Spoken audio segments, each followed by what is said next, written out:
Tonight, before you go to bed, make an inspection tour of your ice box. How's that Pabst Blue Ribbon supply holding out?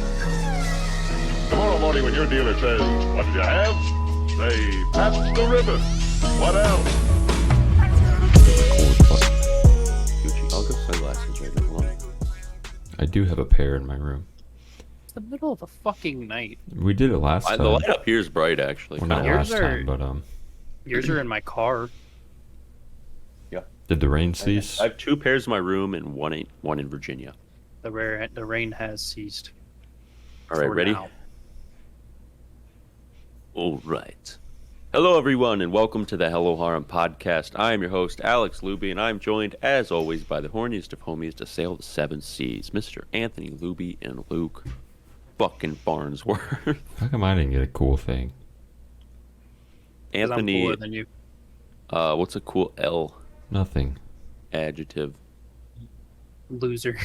Anthony, Yeah, all of them are Loser negative. They Luby. all have negative connotations to them. Anthony Lard-ass Luby. Anthony Lamo Luby. Anthony Lamo Luby. Lamo's a harsh one. I'm not gonna lie. Lame-o. Yeah, Lame-o. you're lame. Hey, lame-o. Someone calls me lame, that's gonna hurt because like you don't hear anyone call anybody lame. You know what would, like, really hurt? Mm. Say you're just walking down the street, and out of nowhere some guy's like, you're kind of fucking ugly. Like, that's it. He doesn't even say it in kind of like a super mean tone. Like just, oh, dude, you're kind of ugly. It's like, oh, yeah, you're kind of fucking ugly. And Yeah, then, that like, would just suck. gets on, just moves. Yeah, there's no capping. That would suck. That's That just would like one of suck. those things, you know? Yeah, Like that would one of these suck. days. Just One of these days. You just don't want to wake up.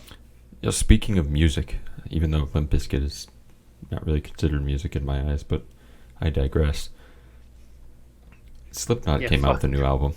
And actually, Have you listened to any of I it? did. I listened to the whole thing. And my 2 cents, whether it really means anything, I would just suggest you go listen to it yourself. I think there are 4 good songs Jeez. out of 1, 2, 3, 4, 5, 6. Like, I lost count, but it's like, it's an hour-long album. There's got to be like 12 11 songs. or 12 There's songs. 12. Yeah, that's what I think there are figured. 4 good ones. But So- did you like any of Unsainted? I liked Nero Forte. Unsainted itself wasn't a bad song. There Unsainted? were I a liked them. couple. I liked a majority of the album. Unsainted? Is that the name Yeah, of the the album? album. It's I the thought end. so. The end so far. Oh.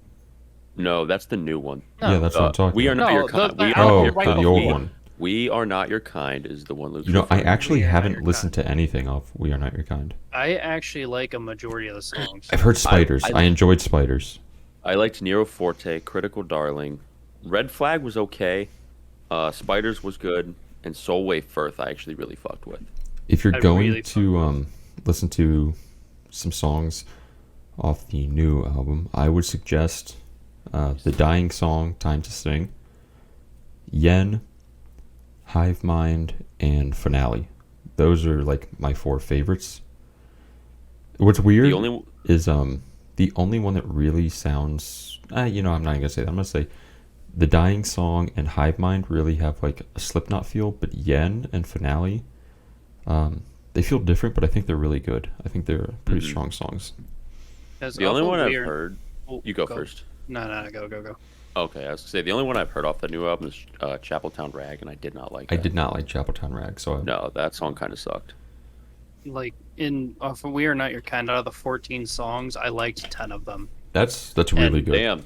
Yeah, that One is of a them, good one. one of them was the intro song that I didn't like because I don't like intro songs ever. But on unless you're listening to the full album. in the Gray Chapter, the intro song, Great Chapter was good. XIX, was a fantastic intro. It was. Going into Sarcastrophe was Yeah. really good. I AOV don't- was a bop. The Devil and I, Kill Pop. That was a really good album. That was a great album. Yeah. Yeah, it was. It was. I don't have any problems with intro songs. It's just like you listen to it when you listen to the album. If you're not listening to the song after it, you don't listen to the intro song. Yeah, I chances are completely it's just agree. being like missed over. It Yeah, is a so, nice like- for for lack of a better term, introduction into the album. Yeah. It sets It's a the nice sets the little tone. flavor. It sets you what Mhm. you're listening to for the whole album. And I think Insert Coin did a good job for We Are Not Your Kind, but like I'm not gonna say, man, I really liked that. It was an intro. Yeah, Fucking Insert whatever. Coin's my favorite song off the album. So like out of the 13 actual real songs, I really like 10 of them. Yeah, that's a good number. that's pretty solid. So I'm curious to hear your opinions on the new album. So, I liked the 4. I'm curious to listen to it because the new Slipknot too. for me has always felt a little disingenuine. Like the People Equal Shit era is over. We're not ever gonna get that again. Oh yeah, for sure. And I have Or, a like, feeling this is probably their last album. Yeah, I didn't even know they were making one. I didn't really. I didn't either. It just kind of popped up on who the fuck said it to me? It was on. It was me. It was on Thursday. Someone said it to me. I had Oh, I saw from a friend that they may have brought out an album. I was like, when the fuck did they decide to do that? Yeah, I had no idea. I'll give Which it a is listen funny. though. But Because not a single one of those songs are top 5 on Spotify right now. I know I was also pretty kind of shocked by that, So I'm gonna say a lot of people don't Didn't care that for much. it. or They just don't care don't know much. about it. Yeah, that's also another Mhm. option. I mean, I think it's cool with guerrilla drops for song like albums and shit from artists, but like you got to start promoting after you do a guerrilla drop. Like you can't just sit Yeah. there and drop a song or drop a full fucking album or something and then just go, well, It's out. have fun now. That's it. Because I can't remember who it was. It's a band I really like. They did a guerrilla drop for their album, but they were promoting it prior and they just dropped it at random. It wasn't something that like they weren't promoting prior. So Mhm. it was like a big surprise when it came out that everyone rushed to listen to once they found out it was out. But it's not like this where I didn't hear shit about them, getting done with an album or anything, Yeah. and then just all of a sudden, boom, bam, there it is. Like the last thing I remember, the Chapeltown Rag came out like it was That was either a long early time this ago. year or like last year. That felt like forever ago. Yeah, I didn't it even did. listen You know, to I'm that. curious. I'm gonna check YouTube. Was there a video for it? I'm assuming there was. I It feel wasn't like single. Yeah, and they really like to do videos for their singles. 2021, All That's when it singles came in out. the area. November 5th, 2021. So yeah, it's almost been a year since that song came out. Yeah, And That's they were just really- like, boo. yeah. Like a year later, they're like, "Hey, here's an album, by the way. That song is kind of the feature song." Huh. Yeah, I hope they kind of go, or I hope they go on tour again. I'd like to see them one more time. I would see Slipknot again for I'd sure. like to see Slipknot. Yeah, I haven't gotten to see him, so I think it'd be cool. It was a good show. yeah. It's a really good show actually. I wonder, they'll probably come somewhere around here if they do. I bet they Oh will. yeah, yeah. I'd they be have to. surprised if they didn't.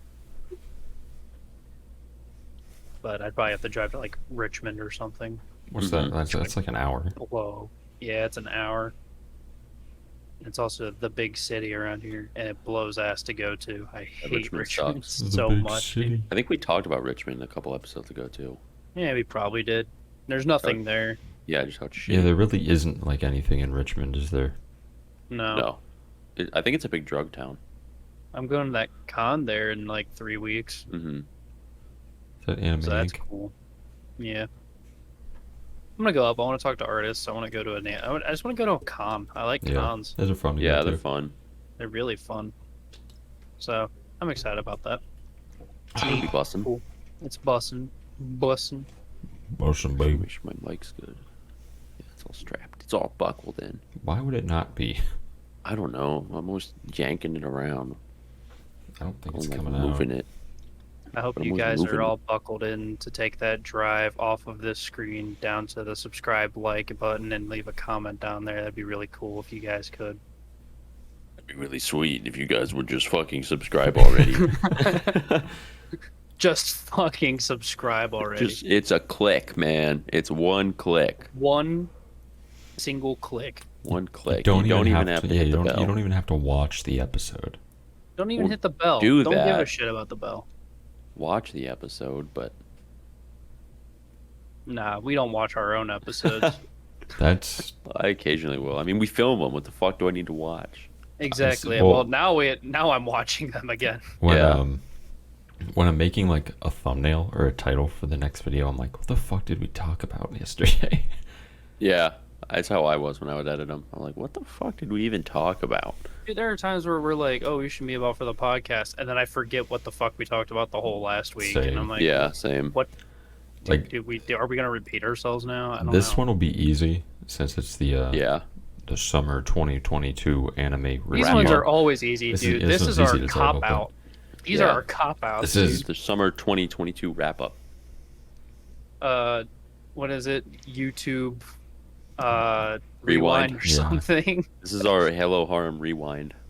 Summertime Shit, we should rewind inning. I should make another rewind. Or we should make a rewind for 2022. Oh, like a compilation one. Yeah, Yeah, we Shit. should. that took forever. That sucked. Well, Yeah, that didn't look fun to edit. we're already working on clips, so you could just pick and choose by the time we're. As long as they're in 2022. I think. I don't remember what episode started 2022. Not if I'm all, honest. not all of them are. No, not all of them are. I don't know what episode started it. Let's It's check. not me and Frank, and my name's Luke. Oh, there it is. What am I looking at?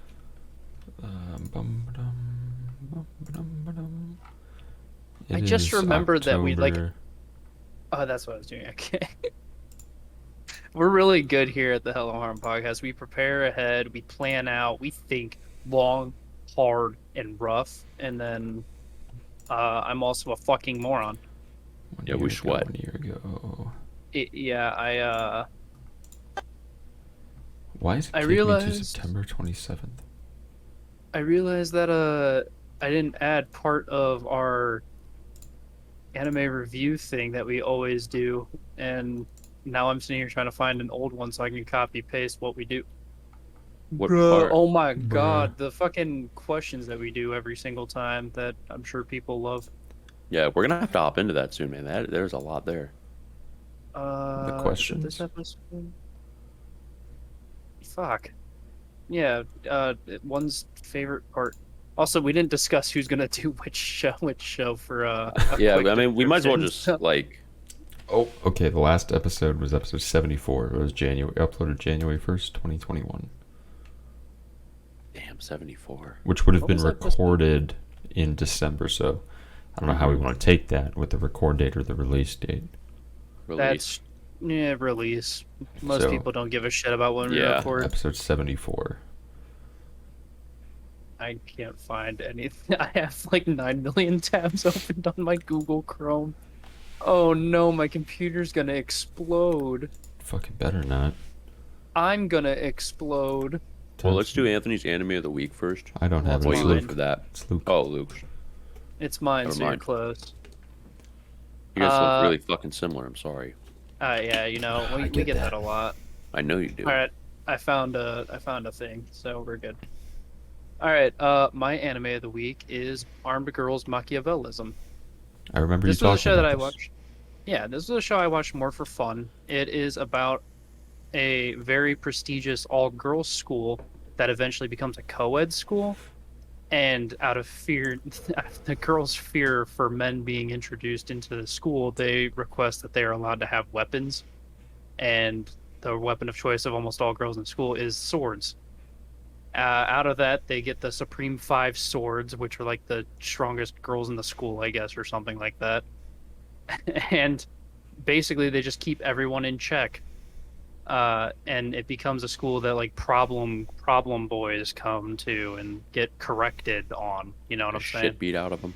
More or less, they basically just get put in line and like they become, complacent, I guess. Mhm. And that's when our main dude, I think his name's Fudo, shows up after he gets in a big fight, and he has two choices. He can either fight the student council and, or I guess whatever, Supreme 5 swords, you know what I mean. It's all the Mhm. same. He can either fight them to get his own freedom, get expelled, or dress like a girl. And I'm assuming I he would choose the chooses latter. latter. Because all guys at that school dress like girls too. I would So choose the it's latter. another thing. But that part of the plot means absolutely nothing. No one, like, it doesn't fucking matter in the slightest. So yeah, that's the show. How many katanas out of 10 do you give this one? I give it A solid 7 and iffy 7.5. Was it 12 episodes? Yeah. It was 12. It's Little- fun. little It's 12 a, episode banger. it's a fun show. The girls are cute. Plot's okay. Fight scenes are animated, I guess. They're They done. exist. I mean, it's not bad. None of it's bad. It Yeah. just doesn't stand out so far that you'd be like, holy shit. This looks like One Piece. This looks like when Monkey D. Luffy Punch that guy. punched Gonzo. I'm surprised you named another character. Why I is don't know if I that's don't a think character. Gonzo's a I character. low-key don't either. think he is. He might be If Gonzo's a character, I'll be surprised. Gonzo one. I have 1,000 fucking. Oh my It's god, he There's is. Genzo. No There's a- wait, way. there is there's a a Gonzo. Gonzo. It's an old dude. He's only in a movie. He's a butler. Oh my god, Gonzo's a character. This is dude. The fight with Gonzo and Luffy Honestly, was crazy. I feel like you could have said any fucking Yeah. name and it might have been You in could have said One like. Piece. Could have said Mark. I don't. I really doubt there's a Mark in One Piece. Hold on. There's I'm no looking way. right now. There's no way. I'm not seeing Mark. No, I'm not seeing a Mark. There's no way. There was no way in hell. There is John. The fisherman. There's When I John, grow up, Rex, I want Eric, to be Saul, Eric. Noah, Jerry. Jerry. He was close. He was fucking close. You could have said like any other generic ass name and it probably would have been there. I mean, there's fucking Gonzo. Gonzo. When you say Gonzo, I just think of the Muppet. Which Muppet? The blue nose, Gonzo. His Oh, name yeah, is the Great. Gonzo. Yes, his name's Gonzo. I keep thinking of the blue Is one that- with the orange nose. He's the blue one with the long penis nose and looks fucking goofy. It's Goober. I don't know who that is. Yeah, It doesn't, Anthony. It doesn't matter. He's kind of a the Muppet. orange nose. Yeah, His He's a name is Muppet. Gonzo. his name is Gonzo. Stupid fucking Muppet. Just look up Gonzo Muppet. You'll see. Just do it on Yeah, your I'm not- computer. Open another it's- tab. It's it's- quicker. Gonzo. I can't. Gonzo Muppet. I'll look up Gonzo Muppet real quick. Wow, Luke Yeah, really is um, making up Gonzo the Muppet. That's the great Gonzo. He's the ugly Great as fuck. Gonzo. Yeah, That's he's pretty his. ugly. That's his superhero persona. Is the Great Gonzo. Oh, someone made him a girl in lingerie. Oof. Hold on. I wish I was a girl in lingerie. Right. Why'd they do that to my man Gonzo? The internet is a funny place. That just came up on images. Like, The internet's a funny place. All right. You guys want to hop right in? Because I'm I'd kind of rather excited to sit. talk about a couple of these. Shut when up. in Rome, All right. do as the Shut Romans fuck up. did, I always say. Head up to here with you two, man. This is the last Head up to episode of the fucking here. podcast. I don't need any snarky bullshit coming from you guys. All right, so we'll do this by vote of who gets to say the plot of the show. So this one, Alex sits out. It's Yeah. Susmaid. Oh, that's right. He's not watching that. No, I'll give it to Thorpe because he really loves this show. It's his favorite show. Do you This want season. to say the actual title? Yeah, I'll say Uh, it once I go over the plot. Yeah, let Okay. him go. Let us get Whoa. to it, dude. Whoa. I'm not about to read what's going on. I'm just going to play this from memory. Excuse me, I'm talking. Excuse me. Go ahead. Okay, so the name of the show is The Maid I Hired Recently is Mysterious or Suspicious, however you want to take that. Basically, this kid lives in a mansion. His parents both died, and he lives all alone. And one day, a bad mommy maid shows up who looks similar to the great Jahi-sama, and she just starts working for free. And he is suspicious. He states that many times. And he goes to school. There's another girl there who has another maid, and it turns out they know each other. So basically, we just follow our Shota and his sus maid. There's a little bit of plot sprinkled in, which really I didn't care about, or still don't care about. It's such a mid show that it's definitely not worth watching. in my opinion. I agree. I'm not gonna say like it was bad, but like I just am not interested. I completely agree. I don't even really care about going into the show any further. Yeah, in Too fact, much. I was watching some stuff today. I had like 7 episodes of stuff to watch, and Sussmade was one of them. And I just avoided it. I just danced around it. I just didn't I want to watched watch it it. last, and then I found out a couple of Cuckoo's last episode came out, and I was like, "Fuck!" Now I have to watch that. I didn't get to end with the shitty show. So yeah, I still have to watch that. I have not finished it yet. But this is episode 12. No, it's like 9 or 10. I'm not gonna lie, but in Yeah, it's like favorite a character, late bloomer. That came out like 3 weeks later, It something started like like late May. that. Yeah. Mhm. For favorite character, I'm now stuck between the orange hair girl and Jahi made. I just kind of thinking the same thing. I really liked the It's orange-haired one, Spiky teeth, dude. It's a but thing. also we can't forget the green-haired PogChamp. That's true. Green-haired PogChamp who just Really? wants the Shotokan to happen, I guess. She's pretty epic. It's a girl our main character goes to school with, who he's friends with, and she's just like, what's a good descriptive word for her? Otaku, I guess. I don't know. She's really into like, She's based, yeah, high key. so she's pretty epic. You keep thinking, Luke, Anthony, what are their names in their show? I don't know. I don't care. I know the maid's name is It's Lilith. not that good. Our Jahi maid is Lilith. The Shota I don't fucking know. I can't remember. Bochama. She just calls him the master of the house. That's it. It just means like young master. It's not even his Yeah. real name. No, that's not his name. Yeah, it's rated like Yeah. 6.3 on my anime list. It's not very good. I definitely am not going to say go out of your way to watch it. No. And well, Thorpe ruined the little game that we're playing, but I give it about 6. Wait, yeah. What's that game? We're gonna give it the ratings, and then we're gonna say what the My Anime List ratings were. Okay. As you know, a little surprise for you viewers, because as you know, we give ratings for shows for Anime of the Week, but we're just giving numbers. So here's how like our opinions compare to the opinions of a majority of people, so you can take with it what you will. All right, so Tippy didn't watch it. Luminous I'm going. Witches. Hold on. No, I didn't. I'm gonna give it like a 6 too. Okay, Yeah, next. It's a solid 6. All right, well, the next one is another one that Tip's not watching. It's Luminous Witches. I did this in order of worst rated show to best rated Yeah. show. And as you can tell, Tip really thought ahead. What just fell? I'm watching bangers. I'm skipping over the shit. You You don't know, get the full summer experience though. no, you don't. First off, that's I don't on care. you, buddy. Second off, Thorpe, we need to start dropping Shotokan shows. I can't keep doing it, dude. I know I'm not doing another one. There's We've no watched 2. We've watched 2, and I can't keep it. Up next is Luminous Witches. The name's too long for me to remember, and everyone just refers to it as Luminous Witches, so I'm just going to call it that. This is a show about girls that have magical pets, and they use them to fly and sing songs.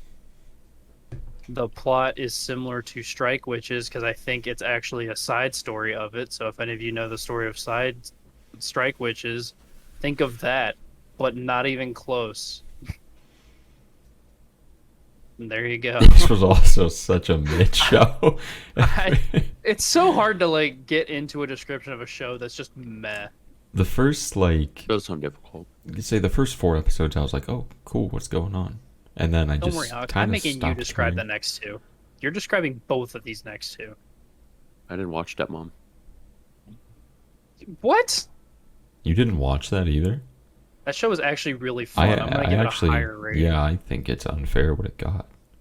Yeah. Anyway, that's it for Luminous Witches. Really, I'm giving it another 6. It's tied with Sussmade. I was interested in the timeline because it takes place during the 40s during a war, and like in Europe you can see Paris is destroyed. They liberate Paris. They fly around to Lancaster, and they go to there's a country called like Russia that's very obviously supposed to be Russia. You can see that the Germany is quite obviously the enemy, even though it's not really stated. But it was just interesting. It's cool to see like this idol dancing witches with flying animals and take place pretty much during World War II.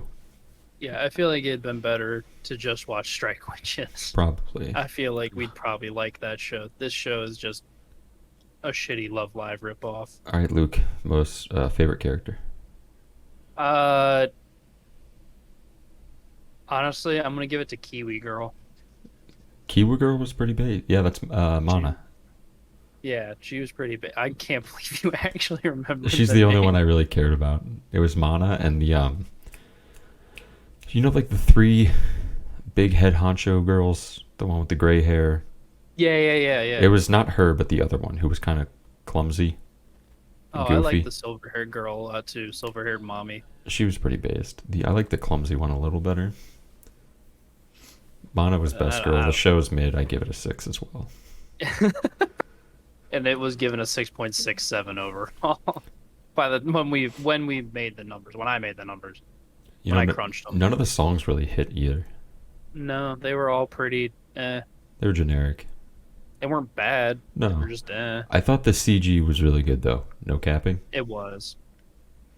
I mean, the animation was really good overall. It's just the story was not good. It was a Studio Shaft show, so the animation's always good in those. The stories are what's always mid most of the time. That's what it was. Yeah, they're not very good at releasing banger stories consistently. Pretty Boy Detective Club, get out of here. No cap. That show was interesting. I liked it more than I thought I would, and I thought the liked art it more and the than I animation thought it were would. super creative. But like at the end, the story was just kind of goofy, and I didn't really get it too much. It was all right. Yeah, everything else about it was really cool though. I enjoyed it a lot. I did as well. So Tippy, So next is Stepmom. All right, Tip didn't I didn't watch watch this either. Stepmom. All right, cringe kid. Anyway, my stepmom stopped. Hey, get out of here, bud. This is an anime podcast. Spell your. Spell your. There are now 4 We're not ways to getting spell into this your. again. 4 ways. Yeah, that is true. There's 4. always been 4. Well, it's Anya. start Peanutskuski. My stepmom's daughter is my ex. So basically, it starts, there's this couple in school, and they date, and then they break up. And both of their parents were single, and they get together, and they go to dinner, and they realize, hey, we're step-siblings now, and we used to date. And basically, it just follows them and their relationship. We get a lot of flashbacks on their history. And that's like the show. I thought it would be a really trashy kind of show, similar to what's that show? Everyone says it's a dumpster fire. With the teacher. Yeah. Fuck, why can I not remember that? Domestic Girlfriend? Yes, I thought it would be pretty much on par with that, but it definitely was not, in my opinion. No. I thought it was kind of wholesome in a way. It was way more. I was more interested in it than I thought I would be, and it wasn't as like lewd or Sounds to etchy me like as it could have been. I figured it would be kind of like a funny show. It had some moments. It was pretty funny at some points. It was more interesting just watching how the characters interacted consistently. Overall, it really wasn't too bad. I think it deserves a better rating than what it got, low-key. Low-key. I would give this... I'd give it like a 7. I was going to say like a 7.25, 7.25-ish. Mm-hmm. And this was rated... What was it actually ranked? A 6.82. 6.82. Which I really can't argue with too much. No. It's at the end of the day, this is all just opinion based, and the opinion of majority of people. Even when I watch it, I can understand a majority of people not liking it. Yeah, I'm not going to try and white knight it and say it definitely deserves to be at least a 7 or above. No, if it was a show that I consider like a 9, then yeah, I'll white knight the shit out of it. Yeah, that'll throw hands. But I think it's better than what they say, but like those opinions are totally in the right. Yeah, I can't really disagree with those. No, there's nothing for me to. I don't have a soapbox to stand on to say that they're wrong about it. All It's right. just kind of like, all right. The question. This was kind of a hot bit on Reddit for a little bit. I would read the episode discussions, and who do you think your best girl was? His friend in the library, the one that wants to fall, that's like in love with him, but he shot down. I'm glad you're also correct, because that is the right answer. She was How actually many the options best. were there? There was two. Oh, that's not Yeah, too kind bad. of A three, third. I guess you could consider a third. because she wanted to marry the dude to be his stepsister's sister. Yeah, she was based. She was based. Oh, the best girl There were- was definitely the library girl. Yeah, big titty library girl. Yeah. Yeah. All right, that's that. All right, Alex, tell us about your favorite show of the season. All right. This was the uglier, less talented sibling of the first season, Rent-A-Girlfriend Season 2. So we know with Season 1, it was actually pretty good. I really liked it. I know people had some gripes with it, but it got super popular. And it was all around considered a decent-ass show. So going into the second season, I know all three of us, speaking for all of us, we were really excited. Because we kind of wanted, just more of Season 1 stuff. They did not deliver. This was terrible. Rent-A-Girlfriend Season 2 was fucking garbage. It was rehashed bullshit from the first season and a stupider MC than we could have ever imagined, who made terrible decisions and treated people like dog shit. And an even stupider two main characters doing the same bullshit. That's really it. It was the exact same thing as one, just people renting and being rented. When Rentius And said, stupid "I'm people. gonna rent," and then he rented all over the place. But it's literally the same exact thing as season 1, except Chizuru wants to be an actor and he's like, "Oh, I'm going to support you by renting," and he's like, "Oh, I don't know if I should do that anymore because mommy's bad," and mommy's like, "I'm bad," and then Sumi's just in the corner saying, "I'm the only sane one here." That's all it was. I think I've said this to you guys. I think Sumi is in the clear pretty much, and I do think Mommy is in the clear as well. I don't think put mommy in the clear personally. I I don't kind put of Mommy in I the kind of clear do. And she was hardly in this season. She was like very That's rarely in true. this season. She did cause a little bit of stir-ups. Like, I'm not gonna just say she didn't, but Ruka, Chizuru, and Kazuya are definitely the three dumbasses of the year, or this season They're at the big least. three. Like, Chizuru knows how Kazuya feels about Ruka, and she knows how Ruka feels about Kazuya, and she also knows how she feels about Kazuya, yet doesn't do a goddamn thing to solve any of the problems. And I could say the exact I same think thing for Chizuru is the Kazuya. biggest. I think Chizuru's the biggest dumbass in the show. Chizuru? I think she beats out Ruka and Kazuya. Yeah. She definitely beats out Ruka. Because here's why I say that. Because she is actually pretty intelligent, right? Like, Kazuya is just a simp. He's just a dude, college boy simp. And they make stupid ass decisions all the time. She actually has a head on her shoulders.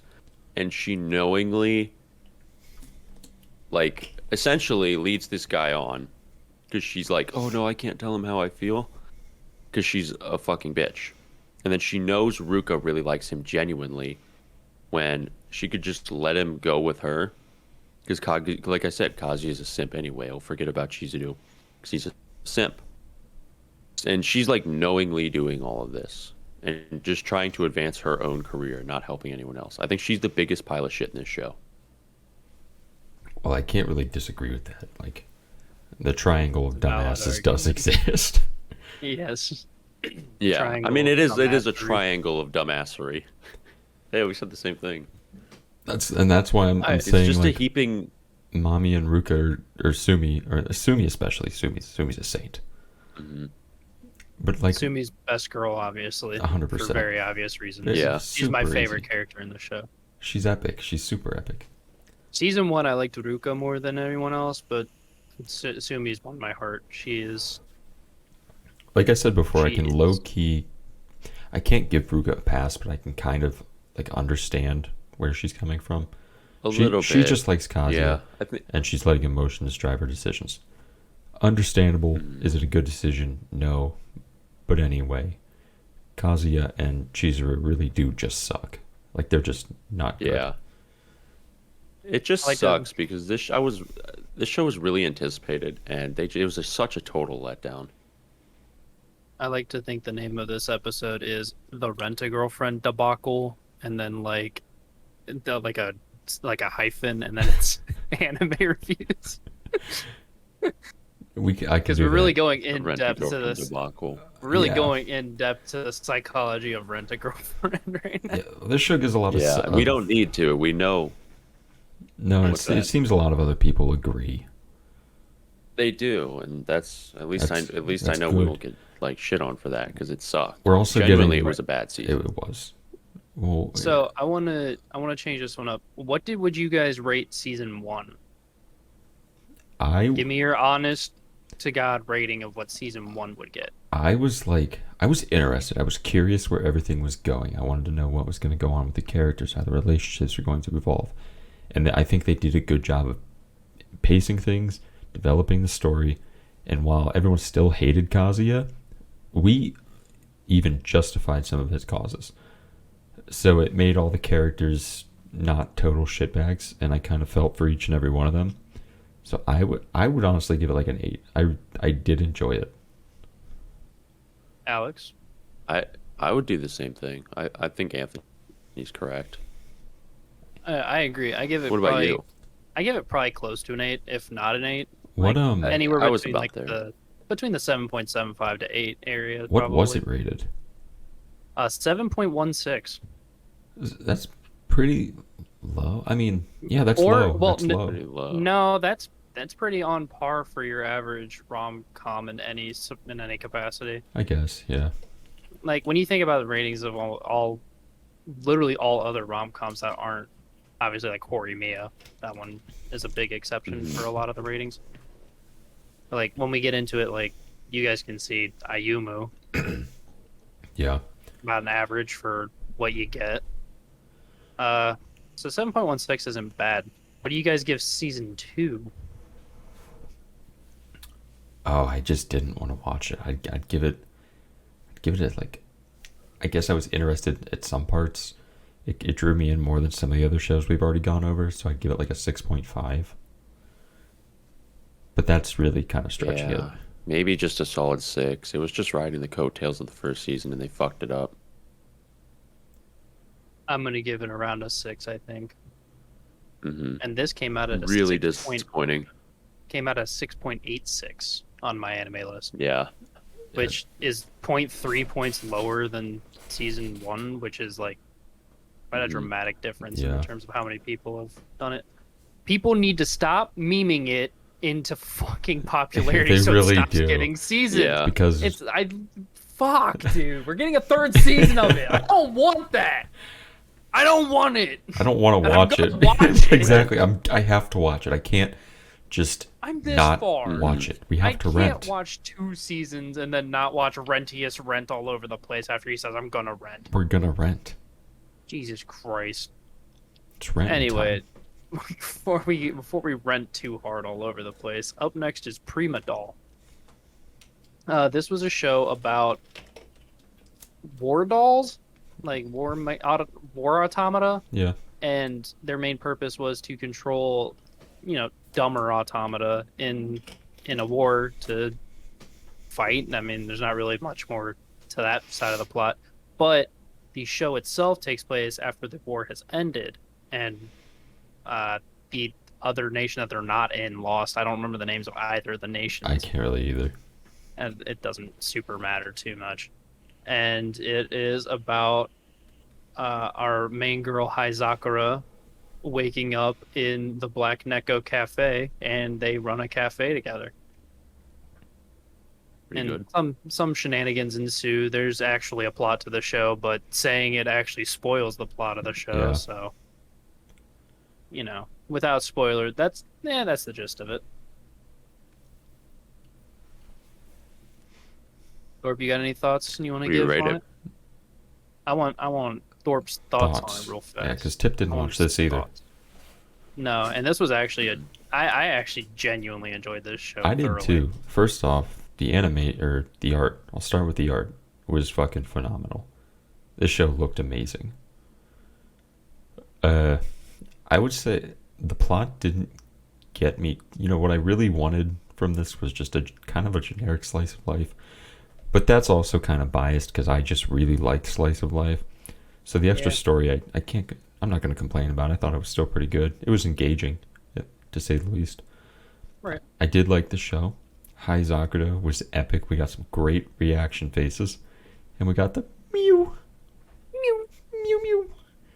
Mew. It was a fun show. I think they did a good job at mixing like cute fun with also like serious tones. So, What? you like it seemed like you stopped your thought midway through. It kind of Yeah, just left. I know. It kind of just left. Oh, okay. I was like, I was just sitting there staring, like, did something happen that you're focused on? You just stopped halfway through your sentence. No, yeah, I don't want to like give too much away about the show. I agree. I mean, there was a nice balance of everything you could want from, a show like that. Yeah. It's not really too much more you could ask for. I think the only thing that bothered me was the amount of emotion in all of the automata. They seemed too human to be automata at some points, and kind of like broke the illusion that they are robots. Yeah, in like the end. I kind of forgot every episode that they were supposed to be robots Yeah, until they're you on don't it. really want that. Okay, I almost just mildly spoiled something, but Yeah, I'm I just not think I gonna know say what it. you were getting at. Yeah, but I mean, it kind of just ruins the point of it. And I'm gonna use a show that's obviously like leagues better than that. But Vivi is a show about a robot, but you are sure to know that she is a robot in every episode. There's not an episode where you don't remember that. yeah, Vivi had this like kind of dry sense of emotion, for lack of a better term, where you could, like you said, you could very obviously tell that she was a robot. Like there's just things she didn't understand, like emotionally. But this was not like that. They were very emotional, like Luke said. So that kind of like was a turn off for me for a lot of the episodes because it just didn't make a lot of sense overall. But I'd probably give the show. I give the show probably like a 7. Honestly, I enjoyed it enough, I would give it a 7. and that came out to a 6.93. Pretty good. Pretty on par. I will say, Best Girl is a curveball from left field. It was the geisha from the red light district. She was.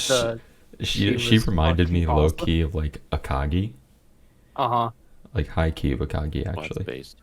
I agree. She was a hottie. Yeah, she was Betty. The funniest, the most fun character was definitely Hi Sakura.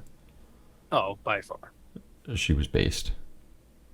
She was like the Emilico of Prima Doll. Low key, actually, yeah. But we'll get into that later. In about a little bit, maybe. All right, up next, Alex, you want to take it away with Engage Kiss? Sure. Feel free to explain it legitimately or as shitty as humanly possible. I do not care. I mean, I'll try because for a little bit of this show, I was engaged.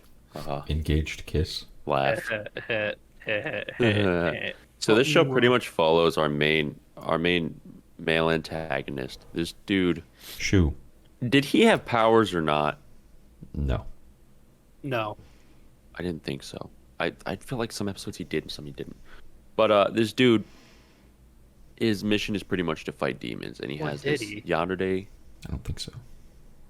See, that's what I don't know. I don't No, he think shot Anyway, magic it doesn't- gunshots, remember? Yeah, it was his bullets. Yeah, I guess it doesn't really matter. I don't because know. they never I really go don't- into it anyway. Don't care.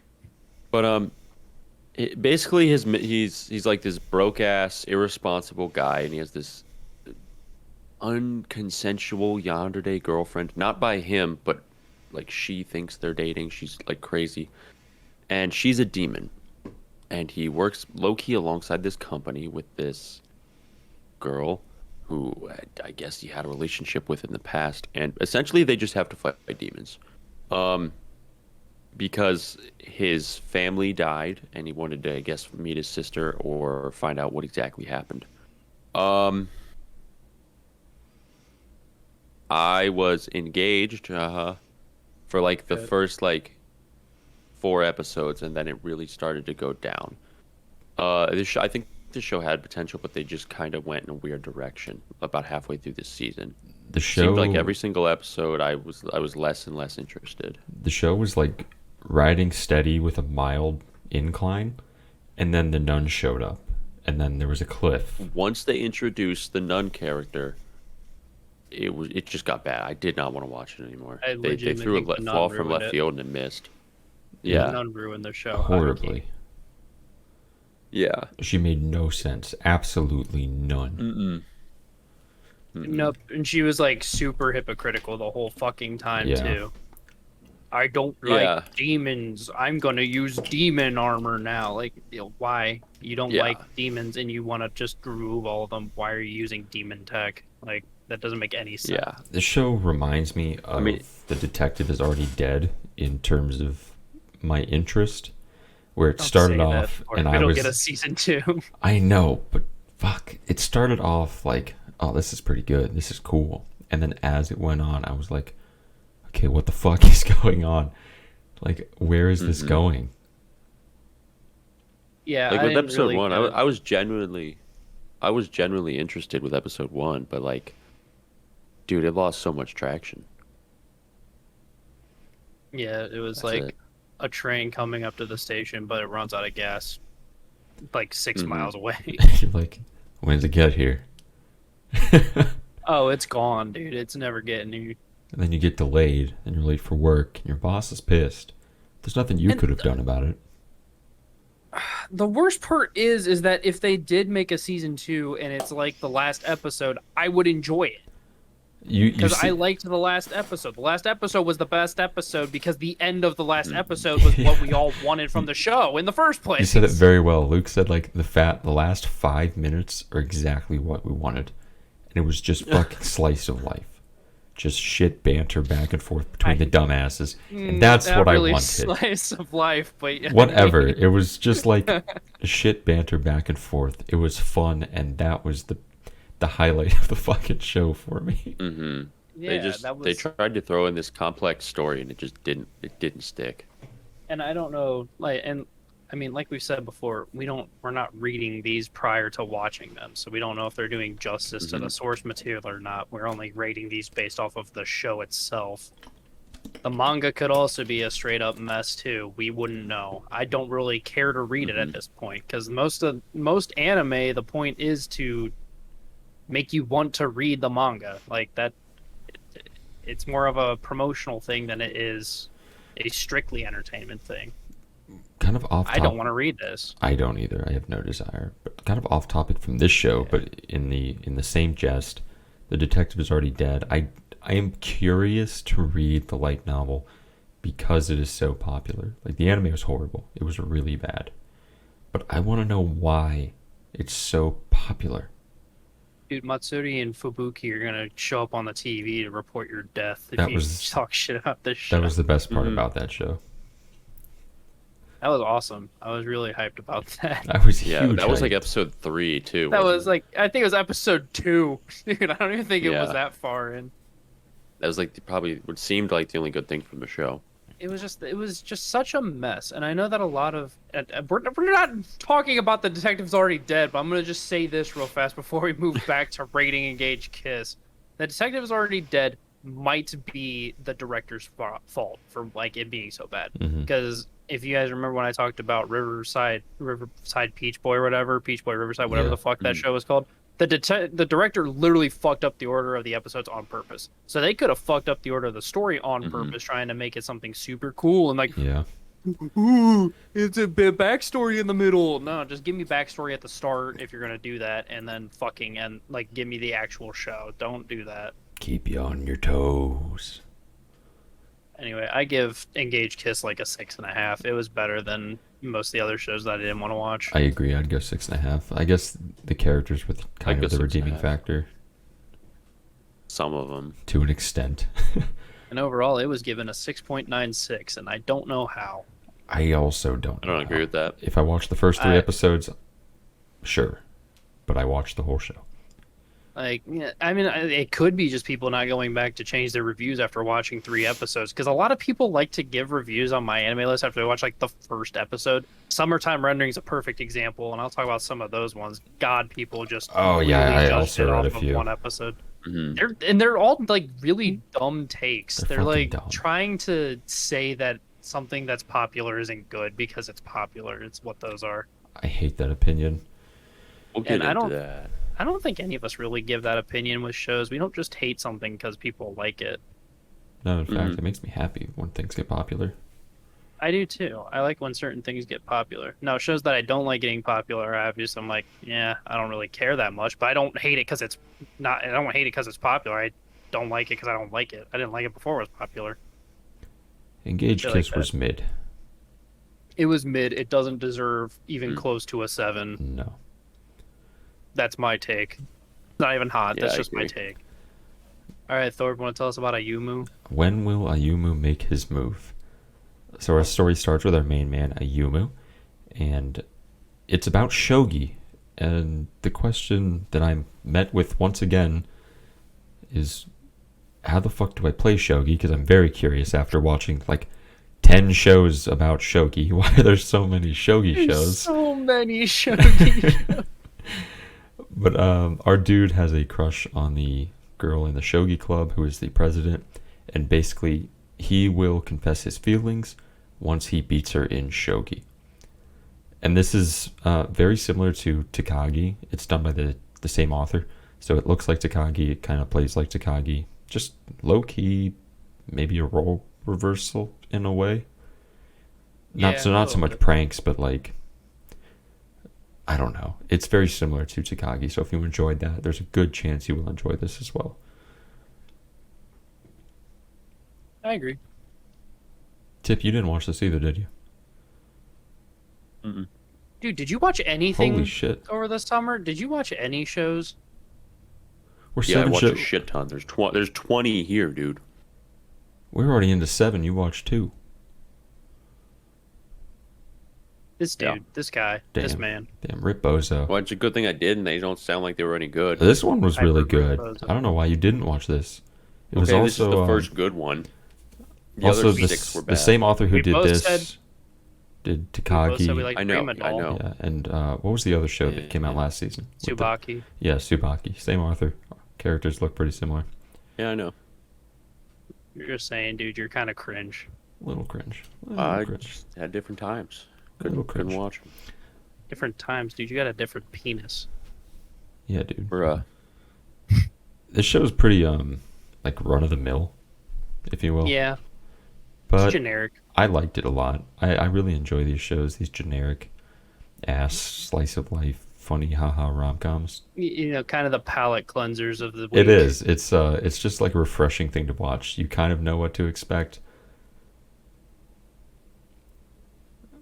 What are you giving it, Luke? Dude, are you good? Probably You not. just stopped yourself halfway through a sentence again. Yeah.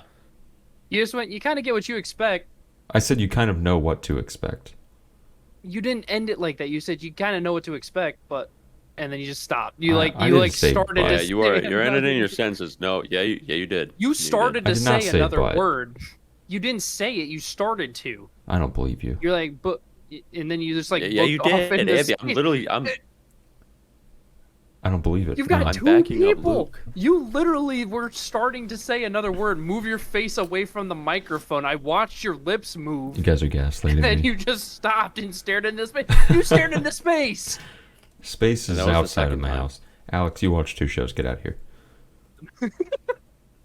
I don't. Okay. Luke, what are you rating this one? I'm giving it like a 7.3. I'd go like a 7.3. I feel that it's a 7.10. I mean, I generic. I like say you as said, but- long as it's over 7, I'm okay with that. Yeah, I agree. Luke, do you want to do Shine Post? Shine Post, Love Live but not. So, Shine Post is a show that is animated like hentai, and the art style's like hentai, but it's absolutely not hentai. It has nothing to do with that kind of shit. It is a show about our main girls. I only remember Ria Sama's name. I don't Ria remember Sama. anyone else. Rio. We have discount orange hair protagonist from Love Live and discount Kotori and Rio Sama trying to make their debut and way in the idol world as a group called Tings. And it's kind of their adventures of reaching popularity and starting from the bottom with nothing and moving their way up to the top with some plot twists here and there and some like actually in-depth plot points in the show, like the most recent episode that aired forever ago. It's been like 2 weeks. Yeah, it's been like 2 weeks. We get the next episode this week at least. Thank fuck, man. I'm so excited. At the time of recording this, it is between they did a lot of breaks with the show for some reason. I think it was COVID related. I think it was. But the last 3 episodes are going to start airing again next week, so we don't have like the full synopsis of the full show, but I think we've watched enough to say whether we think it's good or not. It's going to be really hard for them to ruin this show in my mind. I don't, unless I they agree. do just some absolutely crazy shit, they can't really fuck it up. I think this is the first idol show other than Love Live that I've genuinely enjoyed thoroughly. This, It's like it. Go on. Go ahead. It's just genuinely, honestly, pretty good for like an idol show that's not Love Live. I think it is it surpasses that description in many ways. I think this show is super under the radar, and it's unjust because the show, even though it looks like hentai, it looks really good. There's no denying it looks does. like hentai.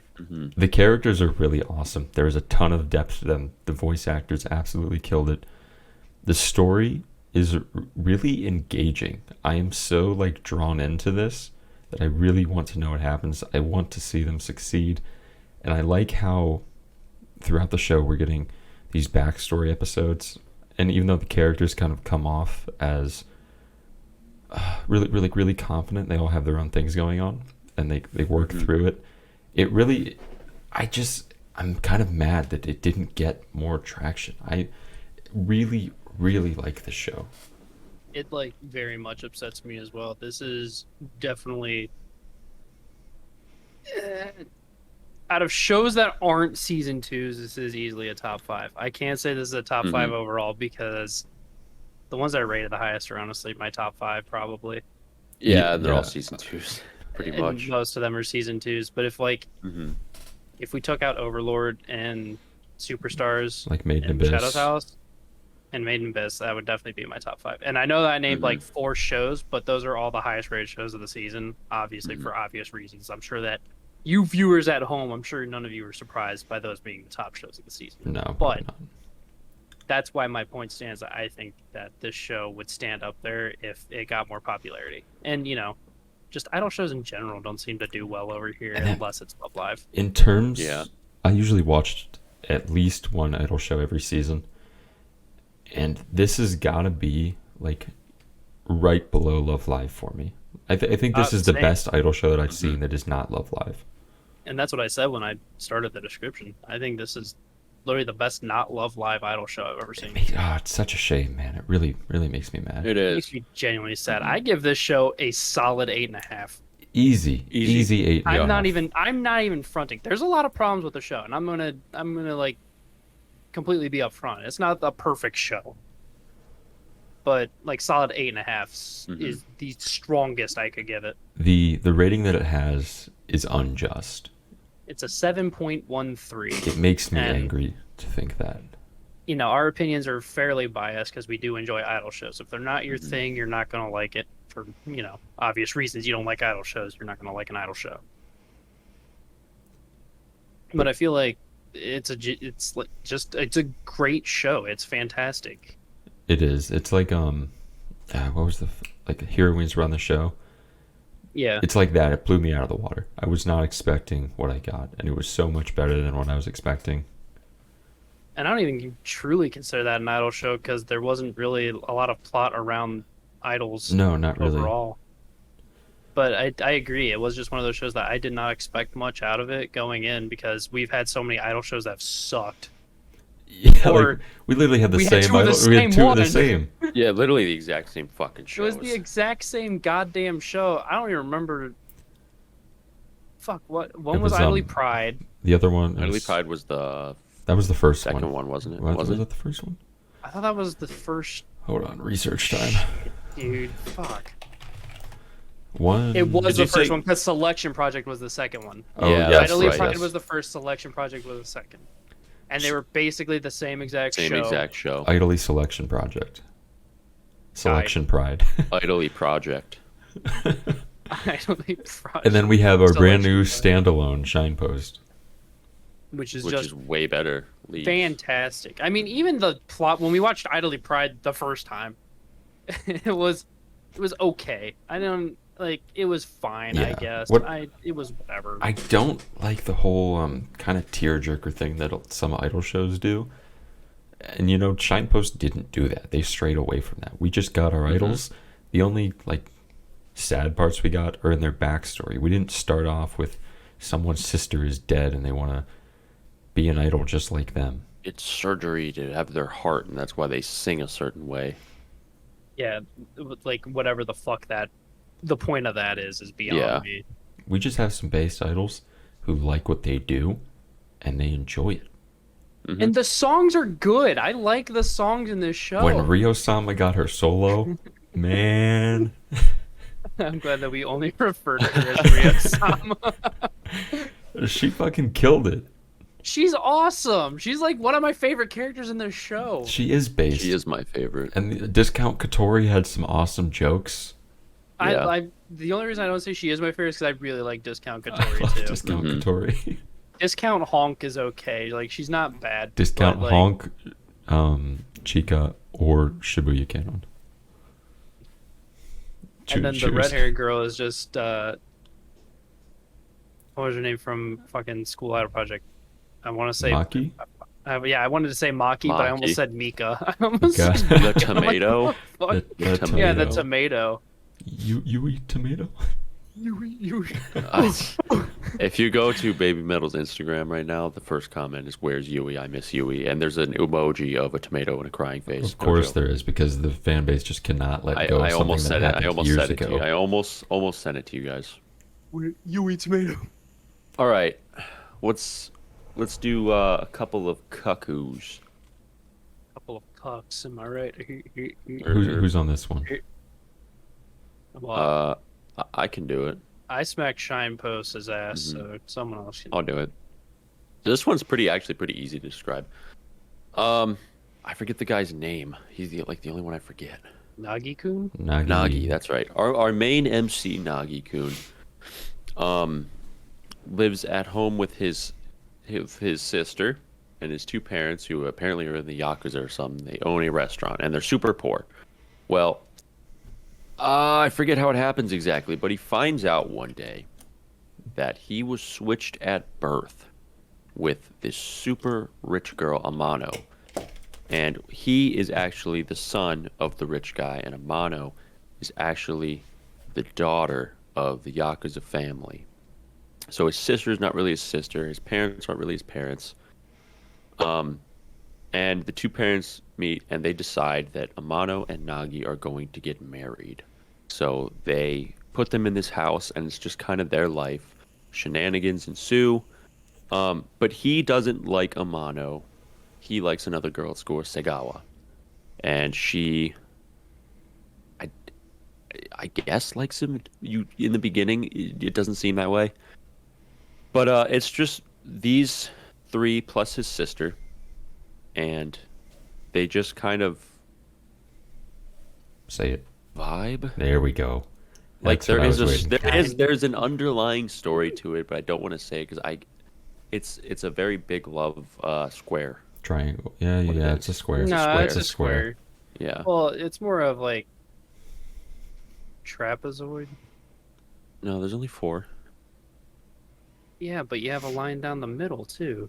Okay, just forget it. We're just doing shapes. We're just doing shapes. But We're not good at geometry here. it sounds like it'd be your normal run-of-the-mill bullshit show, but this show actually is quite in-depth. You really actually like all the characters, and it's just got a little more sustenance and substance to it than your normal, like, whatever this type of show would be considered. Like a harem It rom-com is a lot low-key. more in-depth and better than normal. And I am, Luke, what is so funny? I got a ping from RJ, and I was really interested because he's at like some big convention down in Texas right now, Mhm. and it just said he added me. It just said he's real, so I had to open it. I'm like, what the fuck's he talking about?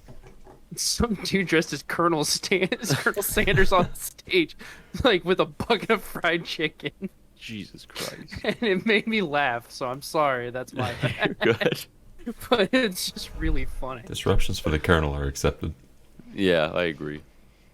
But it's just this show has a little more substance to it, and it's actually really engaging and fun. Like, I'm really liking it so far. This is another show that upset me with its rating and kind of going under the radar because, like Alex said, I was really drawn into this show too. And our protagonist Nagi is actually really awesome. I really like him. I don't have a complaint about any of the characters. They're not dumbasses. Comparing this to like Rent a Girlfriend, the other kind of harem rom-com we get, this is so much better. It was such a breath of fresh air compared to that piece of shit show. I want to agree that went under the radar, but it really seemed like every time I opened up Crunchyroll, they were pushing this show. They were ads. The new episode thing would always kind of go there. Yeah, But so I want to say didn't see anyone talk about it on like Reddit or anything.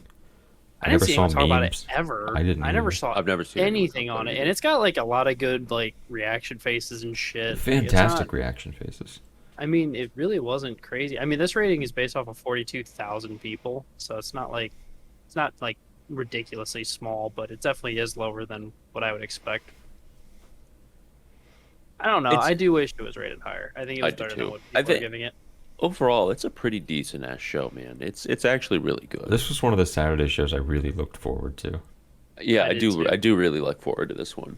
I got really excited when this was out. Yeah, I was just like, fuck yeah, more cuckoos.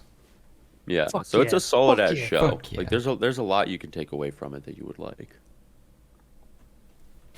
I think I'm gonna give this one an 8. I was also gonna go solid 8. I'll go 8. I'll Like go a 8 with hard you. 8 over its 7.19 from my anime list. Which is I just- give it a solid 8. That's unjust, man. That's unjust. I think it's unjust too, because this was just like in the level of probably one of the better rom-coms I've ever seen. If Yeah, Harem yeah, rom-coms I agree. especially. if Nagi sucked, then I could low-key understand a lower rating. doesn't. But he He's- doesn't. he's I an really awesome like- character. He is. He's a No, really he's good like on the character. level of like Futo. Yeah. Yeah, he is. I put him on that level, honestly. He's got kind of like a similar personality. A little more of a human. Rough around But- the edges. Yeah, a little less rough. But like But- he's up there with a guy you really like. Yeah. Yeah. That you think is cool and you're fine with them being the protagonist of the show. He's he's not Issei. Fuck Issei. And you know what's funny? All of us have a different opinion on who best girl is. While like margins are thin, it's not like super far one way because we're all in like the boat of, damn, this is a really tough decision. But we all have kind of a different idea of what we like. What are they? What are you? Because I know you guys don't agree with me, but I don't know your guys' Luke is single team one. Sachi, Alex is team Amano, and I'm team Sagawa.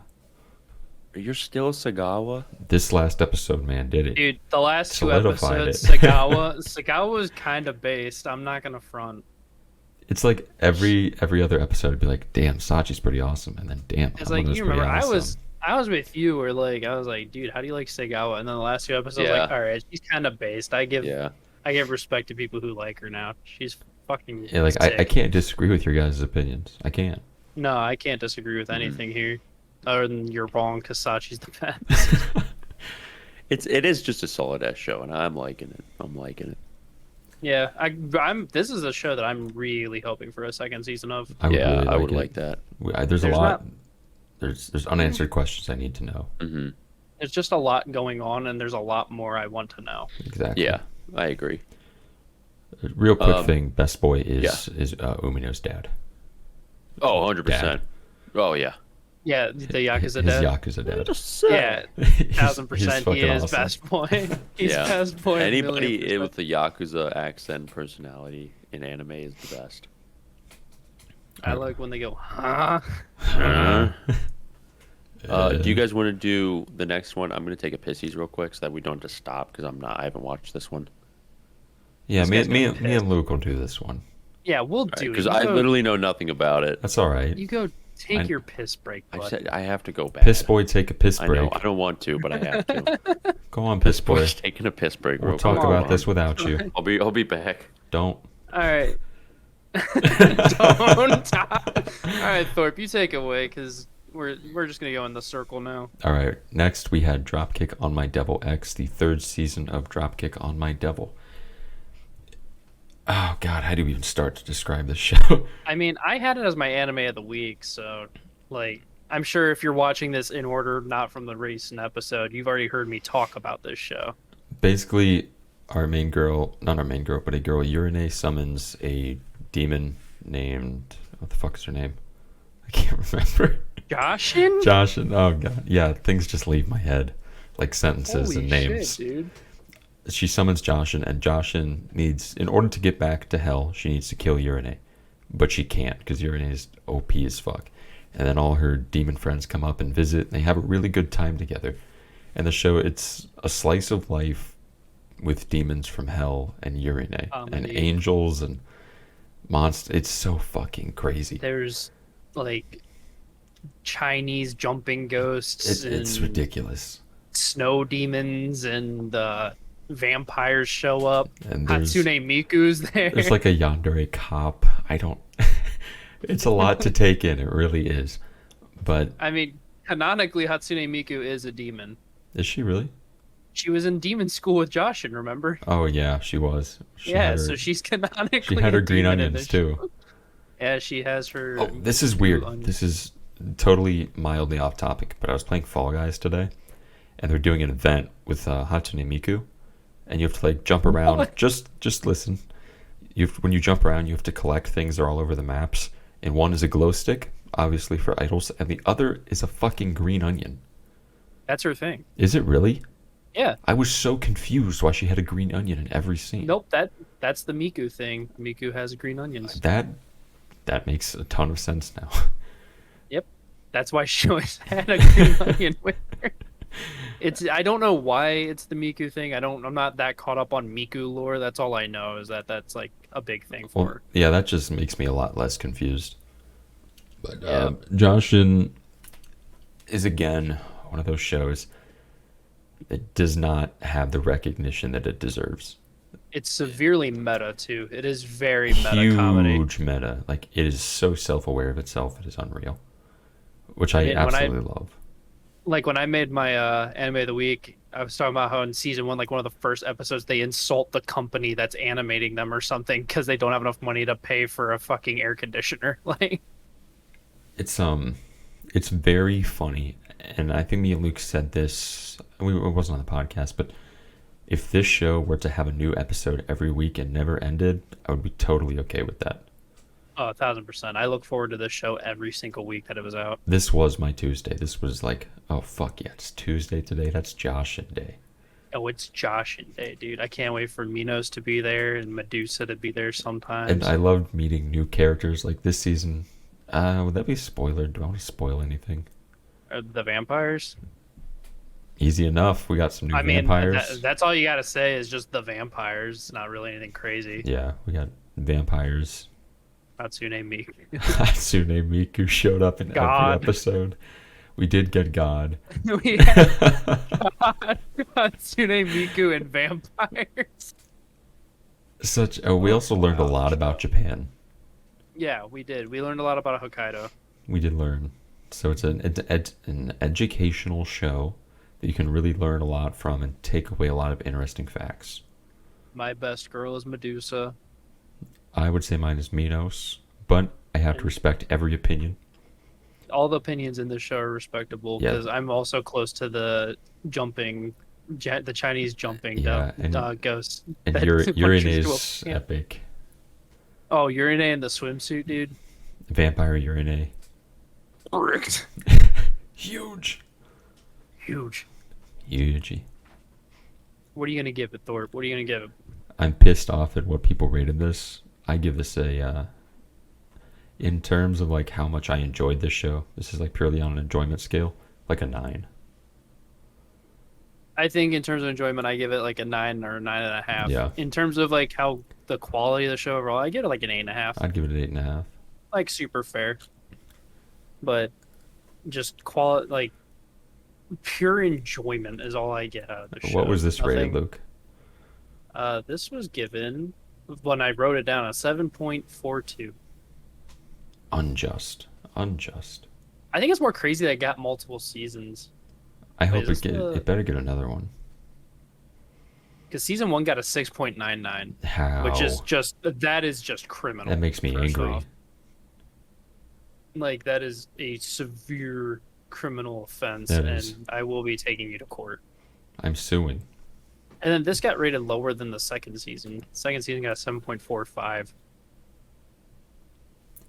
I don't know, just gotta man. say this: if you're not watching the show, you're missing out. I haven't seen the other 2 seasons. What do you want from me? To start. I hope that both of us were staring at Tip on our monitors. when I we have said to that. I have to finish my first the one I'm doing now, which is the worst anime I've ever seen. But we all did say that we're watching Cyberpunk after whatever we're watching. Yeah. So you get a fair break from that. All right. But after that, you have to watch. I have to. Luke, take us All away right. with Don Machi season 4. So I'm sure if you're watching I say Don Machi season 4, you already know the plot of the previous 3 seasons. So I'm not going to get into that point of it. I'm just going to get into the plot of season 4. Season 4, Belle and the gang go into the dungeon to try to reach the lower levels. They're not in because the layers below that, it's like the deep floors or something like that. I think so. They mention in like the final episode of whatever this is. And so it's them exploring the lower levels, and they reach a safe point, and then shit hits the fan, and that's where the plot really takes off, but it takes too long to get there, in my opinion. And then I can't really say much more without spoiling it because there's a lot. He meets a mermaid. She's pretty cool. She's Yeah. super based. Moss Huge was a dumbass. Fuck the Fuck Moss him. Huge. Fuck the Moss Huge. And then like the end of the show is just all spoilers if I say anything. Yeah. I enjoyed this more when I found out that it's half of like a full season and they're making more of it. The thing is, I didn't know that until the last episode. I didn't either. And then the last episode hit and I was like, there's no way that's how this ends. This is like none of the other seasons ended like that. They actually had an ending. So I ended up looking it up, and that's why I found I was like, you know what? I enjoyed this a bit more than I did previously. I still feel like it was just dragged on too long. Like, I agree. because the other Don Machis, did those air as like a complete thing? Mm-hmm. Most of them had like two halves of the season. I don't Which get why this they one didn't do that with kinda this did, one. I guess this one just- kinda did. I just wasn't as engaged as the other ones. I feel like it was really kind of boring for a Episode Don 11 Machi. hit me. Episode 11 hit really hard. Well, I mean, and that's what sucked, is that you had to yeah. wait until the last episode for it to hit really hard. I don't know. I just felt like there wasn't, like in the other seasons, there was like one big fucking thing that was happening. In this one, I've always kind of felt like it was a jumbled bunch of small things. It did feel like that. There was a lot going on when they were down there the whole time. Like, you said the Moss Huge was one thing, and then it would go to the next, and then the next, and then we get to the end. We also There was didn't- never a breather. and like I'm fine with that, but it just felt like when the fact that they spent the whole season in the dungeon, I did not like. I didn't like that either. I didn't like it either. I like when you get like those little bits of slice of life in the middle of the Yeah. season. It's like a nice break. We also didn't get Hestia nearly enough. Like, dude, from like episode 1 until like way later in the show. I had a Like feeling you, Hestia's Maybe- Bestia. yeah, she is. I mean, maybe you got like a minute, but that was like it. I'm was a like- big fan of Haruhime, and we got her a lot, so I was happy about I that. like Haruhime. Yeah, I like Hestia though. I mean, like, overall, it just really seemed like the show didn't know what it wanted to do for this part, and they were like, well, we're breaking in half to make it longer. Yeah. Suck it. I just hope we get out of the dungeon finally. I know. I'm really sick of it. Probably not. Unfortunate. I will say, one of my favorite things that it just does, and this has nothing to do with this season specifically, but when, like, Bell's using his power and then a bell starts ringing in the background, like the church bells start ringing, that's fucking badass. I don't care who you are. I don't care if you don't like shonen shows. I don't care what the fuck you say. That's badass. I never noticed. No cap. That's how everyone knows when he's getting ready to shoot a massive firebolt out. I had no idea the bell rang. None. Thorpe doesn't watch anime with sound. He turns it off. I just He just zone out. reads. I go to another universe in my mind. Dude, there's no fucking way. It's been happening since like season 2. This is news to me after watching the 4th season. Holy shit, dude. Yeah, I'm an Yeah. engaged Overall, watcher. I'm a little disappointed with this one. I agree. Pretty. What do mean, you guys rate it? 7.5. Yeah, I give it a 7.5. I don't know. I give it a 7. That's fair. Yeah, I It can't. didn't hold up to the other ones. It really didn't. I mean, it wasn't what you wanted, and you didn't Mhm. get any of what you wanted. It got a Yeah. 7.8 overall on my anime list, but Mhm. I get what you're getting at. Now, we've reached a part in this list where I find that there are some issues. Like, Don Machi should not be above some of these shows that we've already gone over. Yeah. But I will say this as well. Don Machi is probably the most popular show we've gone over so far. So I'll give it like a popularity kick. But in terms of quality of show, how much I enjoyed it, it definitely does not deserve to be rated that high or above some of the other shows that we went over. I think overall it wasn't. The thing is that I don't think it was bad. I'm not I saying know, it's No, bad. I'm not saying that. Like My- if I look at it like from just a pure like analytical view and not like how much I enjoyed it or like my super big opinion, it was good. Just overall, I still think it was as good and it holds up to the other seasons in terms of the quality of the show. In terms of my enjoyment, I don't agree. That's why I give it a 7.5, is just because I didn't enjoy it as much as the previous seasons. But I think it was as good, if not maybe better than some of the other seasons, just because you got a lot of fucking plot going on at once, which I don't think it was truly a mess overall. It didn't transition well. That's where I lose points with it. But like the going from the Moss Huge to the second half, I kind of like both the plots overall. It's just kind of, I don't know. I don't know how to explain it without like Mhm. almost backpedaling on myself. I thought it was dumb, but if I don't look at it in terms of my opinion, it's good. Mhm. If that makes sense. I think too much was crammed in to that small 12 episode portion. And I think it kind of... You didn't really get to, like, feel for everything, if that makes any sense at all. Like in the other seasons, like Alex said, there was the one thing that we kind of felt was going on. And this, we don't get that until, like, the last 3 episodes.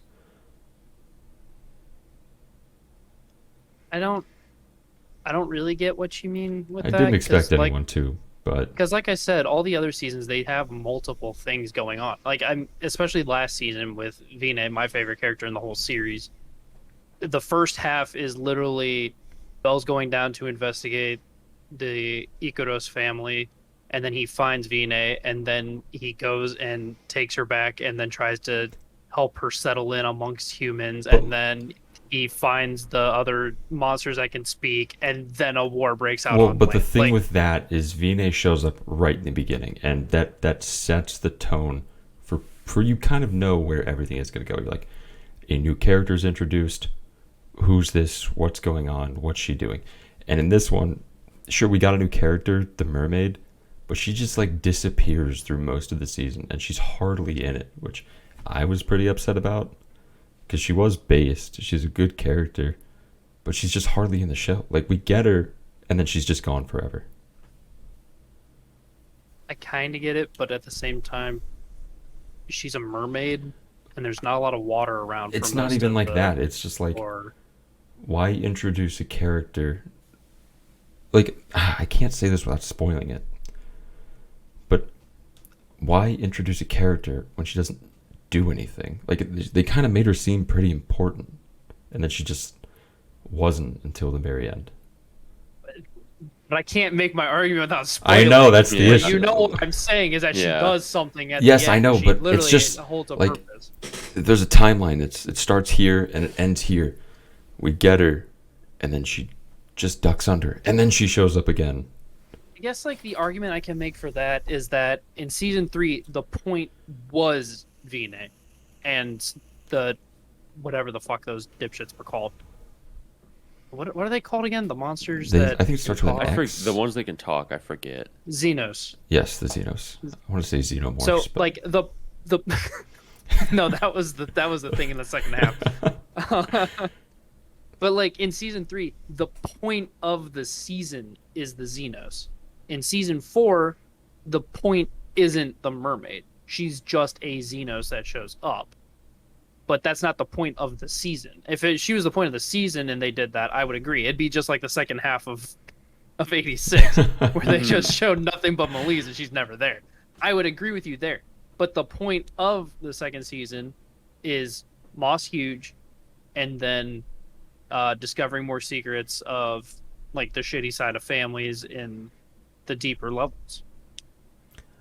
I don't know. I can't disagree. I just wasn't as drawn in as the other seasons. I guess. I mean, that's at the end fine. of the day, I'm not. I think that's where I kind of fall too. I I'm don't not disagree. trying to ruin your opinions by any means, or like look down on belittle I don't. them. I'm just I saying don't that, think like, that, but just the reasoning there is just not. It's not super solid, just because it wasn't the point. I get what you're saying with like introducing a character and them never being around. I don't like when shows do that either, but they also didn't try to make her seem like she was all that, and she wasn't Yeah, like that's the true. big all that in a kahuna. She box was of just kind of there. chocolates. Yeah, she was just kind of there, so I didn't mind it as much. Like Hopefully we feel differently about the other half. I think we will. I think we will too, because it seems like it's gonna get. It looks like it's gonna get really good. I just want to leave the dungeon. Take me out of the dungeon. Yakuza's Guide to Babysitting. Sit on those babies, Alex. Sit on babies. Okay, Did you go on. watch this? Oh my god. What? My fucking. Oh boy. Oh You make boy. it really hard, Alex. You make it really hard. Go on, describe it. Okay. So, Yakuza's Guide to Babysitting is we have a Yakuza family, and our main man, Kirishima, is a troublemaker. He gets in a lot of trouble. He starts a lot of fights. Just the badass, and everyone knows Kirishima. They all fear him. And he gets in trouble one time, and the boss of the family is fed up with his shit. He goes, "Now you have to babysit my daughter." And that's He got in one little fight, and his boss got scared. now he's babysitting the Yakuza baby and wherever the fuck they're at. I think they're in Tokyo. So yeah, it's just a slice of life of him growing there's relationship with the boss's daughter, and it's probably it's the most wholesome show of the season, 100%. It was By far. It was just wholesomeness every episode, all around. By far, agreed. Ojo is based. Ojo She's is cute as based. shit. Ojo She's so Sama. fucking. She was. Ojo. We got the American friend. Dude, She was she was fucking awesome. Yeah, She seemed there's a little dense, but like, she God, was- she was fucking cool. yeah, this was a great show. If you're looking for something just like wholesome and fun, this is the show for you. Slice of life to the fucking max. High key. There's really If you not. want the ultimate palate cleanser of anything, Yeah. I'm gonna give it an 8. I'm gonna give it an 8. This was another this came out on what, Mondays? Tuesday, Thursday, no, Wednesdays, Thursdays. I named 4 days in the fucking week. When was it? Thursdays? It was Fridays. This was not Fridays. You were close, Anthony. It was Fridays because it aired at the same time as Devil's a Part-Timer. Are you Or no, No, it was not Fridays. it was. No, Fucking, this oh was my fucking God. Thursdays. It came out with Are you Call sure, of the Night. buddy? Because you're saying 16 different fucking times. This was not on Fridays. This was 100% not on Fridays. Alex, did you even say anything? You can't say anything. You didn't fucking watch the show. I can say whatever I want. You have no idea when this came out. Maybe I do. Maybe don't I know. knew the whole time. Either way, Thursdays or Fridays, whatever. It doesn't fucking matter. Who cares? Might have We don't been care about Wednesdays, when it dude. comes out. It might have been. No, it wasn't Wednesdays. It was just, I looked forward to this show. It was super fun. I did too. It got a 7.8, so it tied Don Machi in terms of opinions. I can agree with that. A 7.8. I can. It's close enough to what we said that I Yeah. don't think there's any problems. I did, however, watch an episode of that show. With the one episode, I would agree with your rating. It was cute as shit. It was cute as shit. Fuck. Yeah. Luke, Shadow's Fucking- House. No, we're making Tip do this one because he This fucking one. skips 90 million shows. Fucking idiot. Shadow's House Season 2. Let me take a drink of water. That's Gatorade. That's not water. It's blue. Water's not blue. And when I see my water's blue, why are you blue? Walter White type beat. So Shadow's House Season 2, of course, again revolved around Emilico and Kate. And essentially, they were little detectives. There was some funky stuff going on in the Shadow's house. I'm blanking super hard. Go on. People got framed, and there were these the scorches. What are the big scorches called? Is it like when they all combine? Fucking Phantoms? Phantom, Yeah. right? So there's been a weird amount of phantoms appearing, and they come to the conclusion that there's someone causing it. So it's their job to find out who's causing this and why. And it basically just follows these detective skills of Emilico and Kate kind of solving the issue in the Shadows house. They eventually do find out, and I know when I found out, I was a bit surprised. And then, I'm trying to think what happened after that. kind of like if you go on, you spoil things. Yeah, because Yeah. then it's like you find out about what happens in the adult wing. And Yeah. Anyway, it just gets spicier and spicier, and we need another season. I agree. I 100% Like 100%. 100%. Emilico has once again proven herself to be the pog trap Yeah. of the season. She brought bread. She's always Saved the day. Yeah. strapped with the bread. Yeah. Always. She stays strapped with that bread. Emilico makes bread. I'm jumping straight into the rating because we talked about Shadow's House on a previous one because it's a fairly recent series, Yeah. and I'm gonna give it a straight up 8.5. I'm also going Easy, to dude. give it an 8.5. Shadow's House is it's like dark moe, and it's awesome. It has really dark plots, but it's It still does like gap Moe wholesome. really well. Yeah. One thing the It's show an they Go really ahead. do well is keeping you guessing.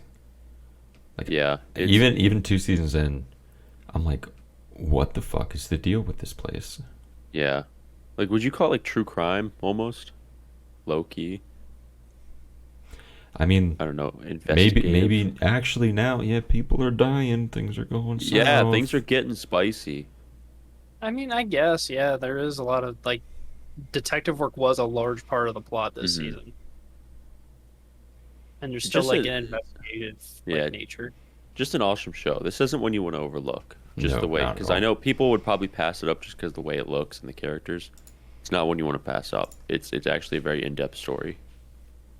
I mean, I wouldn't because I like the way the characters look. I It'd really probably be like one that it. I would choose because Yeah. they look cool. But I know what you mean. I know what you're saying, Alex. You're picking up what I'm laying down, dude. I am picking up. It has a 7.99. 7.9. Respectable, but not enough. Yeah, not enough. Listen, Luke, you- dude.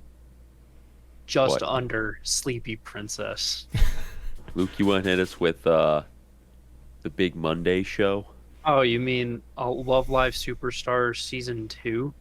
Out of this galaxy. And into the money. And into the money. Out of the galaxy and into the money. So, in Superstar Season 2, as we already, I think we discussed We talked about the new characters a little bit. Yeah, and how people were pissed that they added 4 new characters in. After watching the majority of the season, fuck them, they're wrong. Yeah, These they were a characters great are addition. awesome. Like, straight up, these characters are sick. May's awesome and kind Mushroom. of tsundere. We have Mushroom. We have Shiki. And then we have Money. Money. And then we have Money Desno. I mean, it's Love Live. I don't know what else you want me to say. I'm just Yeah. gonna talk about the new characters It's for 40 pretty minutes cut. if you It's let pretty me. cut and dry. Essentially, it's just them trying to go to the Love Live and win. But we is what this do season is. hate Vane. We hate her. Fuck her. She Fuck sucks, her. dude. Shibuya Kanon, and that's it. That's all she She says. leaves. Did you That's guys all see she- the? Did you guys see the meme on Otonoki Yeah. Saga where it's like that? They block it out, just says Shibuya Canon, and then it's her quote. Refuses to Yeah, elaborate it- and leaves. Yeah, It's like the Gandhi pictures where they put quotes next to him, but it's with her and it just says Shibuya Kanon. yeah. Fuck I her, hate- I dude. hate her. She sucks. She sucks She bad. sucks She's a terrible so character. bad. She's not a good rival by any means. Sunny Passion, amazing rivals. Yeah. She just sucks. Is she the first rival in the Love Live series that's actually like a bitch? Because Arise wasn't that Arise bad. was not.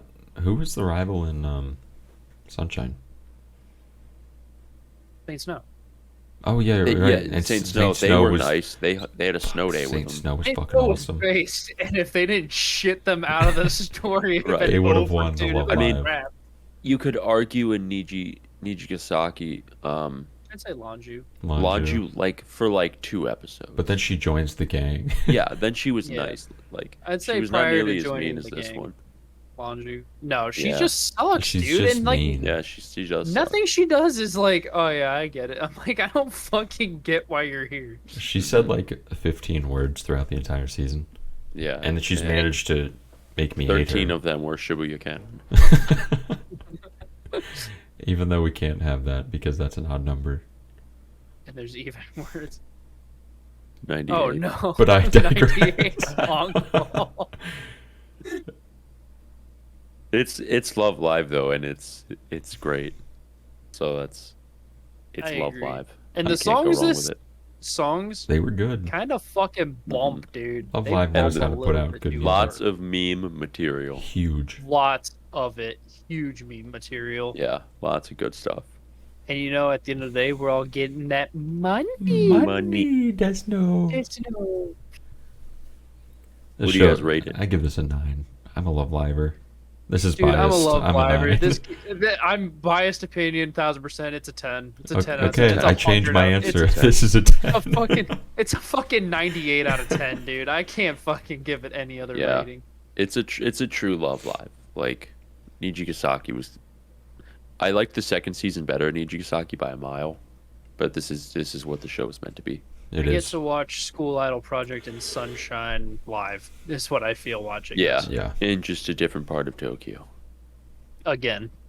Which is, I'm totally okay with. They can rehash Yeah. the same shit as many times as they want. And I will eat it up. I will eat the shit out of it, dude.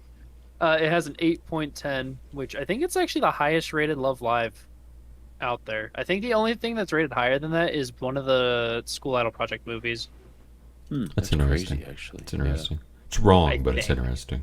I could be Wrong. completely wrong, but like obviously School Idol Project's number one because it has the number one cutest idol Nika Yazawa. Nika But Yazawa. Nico Yazawa. I'll hold that opinion for another day. I'll I bite my digress. tongue. I digress. Call of the Night. I'll fuck up the description here real quick. All right, yeah, for a great show, let's fuck it up. Yeah, I'll ruin I'll it. just I'll make fuck it. I'll this make it seem so uninteresting. People will just not watch it. It's gonna be kind of hard. So our main man Ko has like low-key insomnia. He just can't sleep at night, and he goes out, and he just finds the night to be entertaining more so than the day. He stops going to school, and one night on his adventures, as he's at the vending machine contemplating buying a beer underage, someone comes up to him and confronts him, and that person is Nazuna, who is a vampire. He forms a relationship with her, and he finds out that in order to become a vampire, it isn't just as easy as sucking someone's blood. You have to fall in love with the vampire, and then you yourself can become a vampire. Every night shenanigans ensue, and we meet more vampires. We get in-depth story on how, Classmates. why. Yeah, the classmates are based too. They show up. It was a really interesting show. The colors by far were the biggest standout to me. The colors were fucking ridiculously crazy. When it was purple, it wanted you to know that it was purple. When it was red, it wanted you to know that it was red, and so on through the spectrum of all the colors. The plot was very interesting. I wanted to know a lot about everybody. It was also the biggest thing for me was like the dry comedy between all the characters. Mm-hmm. The dialogue between Ko and Nazuna and the other vampires, Ko and the other vampires, his classmates, the detective. It was spot on. They killed it. The writing, the voice actors, they absolutely killed it. I agree. I don't know what else there is to say, honestly. I don't either. The thing that kept me drawn in was just the colors of every night. They were so fucking crazy. It was so pretty, and it was just so weird compared to any other show that you would see that would take place at night. You'd expect it to be dark and, dreary almost, with not, or just like the strict lights, just, a lit up street. You'd see a street light and it would just be white light coming down. But instead you had all these really bright colors to represent the night. You had like these oranges and these bright violets and purples. You would have pinks in some scenes. And it was just such a weird, I don't know, like dissonance from what you would expect night to be. Mm-hmm. This show did like ugly orange streetlights. Yeah. You usually see. This show did a really good job of capturing the night, because to me at least, if I just like being out at night. If I'm just like walking around, it is just a completely different feeling. It kind of feels like wrong. You're not supposed to be out there at night. That's when you're supposed to be sleeping, and you get up and do everything during the day. And this show made the night. If they just walk around, there's like some salarymen getting drunk and throwing up, like just 3 of them. Everything else is empty, quiet, and just the people they run into. They captured the night in an interesting way, to where it feels wrong, but it's just better than the day. You could say it had the night call to me. It made me call to the night. It made me call the night.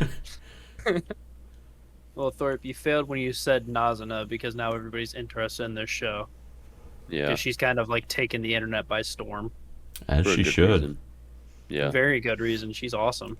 Oh, I was going to point this out, but did you guys notice that this would be helpful if anyone's watching on video, so I'm going to kind of do the motion and I'll attempt to describe it in the best way possible. When it gets a close-up on a character, and then they turn their head slowly, and all the shadows are moving, and the secondary light is shining, and it could be the accent of red or whatever. Yeah. And just the way the head moves, it's fluid. It does kind of like a studio shaft shift in the facial. Yes, it's so awesome. Like almost like Nisekoi. Yeah. Like when they would turn their face and they would go like that and shit Yep. like that. Oh, Yep, yeah. exactly. It's almost like that, but like there's just more shadows in it, I guess would be the better way to say it. The show just it pogged off the Spelunky when it didn't need to, for good in a good way. I really tried to do that all vocally, and then I said like that, and then did it visually without any fucking. It was Son of a bitch. I know what you mean, was- Luke. I heard it. it was fucking awesome, is what it was. I really liked this one. I really enjoyed this show. Yeah, like if man, that's got to be like out of shows that aren't related to another show, like second season wise, this is probably number 2. It's up there. It is way up there. Yeah. Again, I said like at top 5, I agree with entirely, and that's the top 5 of my season for sure. Yeah. I'd probably give it. Someone else go first. And Bro, I'll make Dude, my... I'm I giving gotta this give shit this. like I a- gotta give this. I gotta give it like a 9.5. Yeah, I was gonna say seriously. 9.5. I mean, I love this show. Like it I makes me want. enjoyed it, but like a 9's just so high in my standards that it's really. I give it like an 8.75 is probably the best. I mean, that's give it. respectable. That's still really high. Like I give it a very high score, but like 9's just hard for me to just hand out. You know. Mm-hmm. One thing I really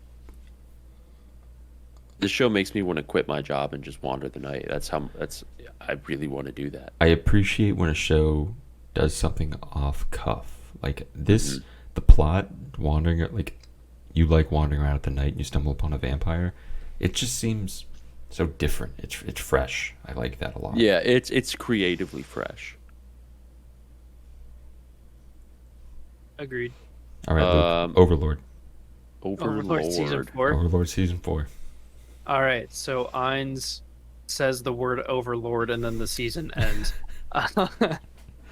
No, but he does say Overlord in like episode 12. He does, yeah, say it. he does. He says it, and I thought about taking a snap and saying he said it. He said We the don't need thing. any more. It's over. It's ended. Overlord season 4 is obviously a continuation of the first 3 seasons. I don't really need to state that, but sometimes I feel like I do. It starts off with our boy Ainz, Ulgon, fighting. Who was it that they fought at the start? They weren't orcs. The Oh, Quo or the dog thing. Oh yeah, the dog dipshits. Yeah, Because he's trying to recruit dwarves to make runic weapons for him. And then the second half of it is him absolutely decimating a city.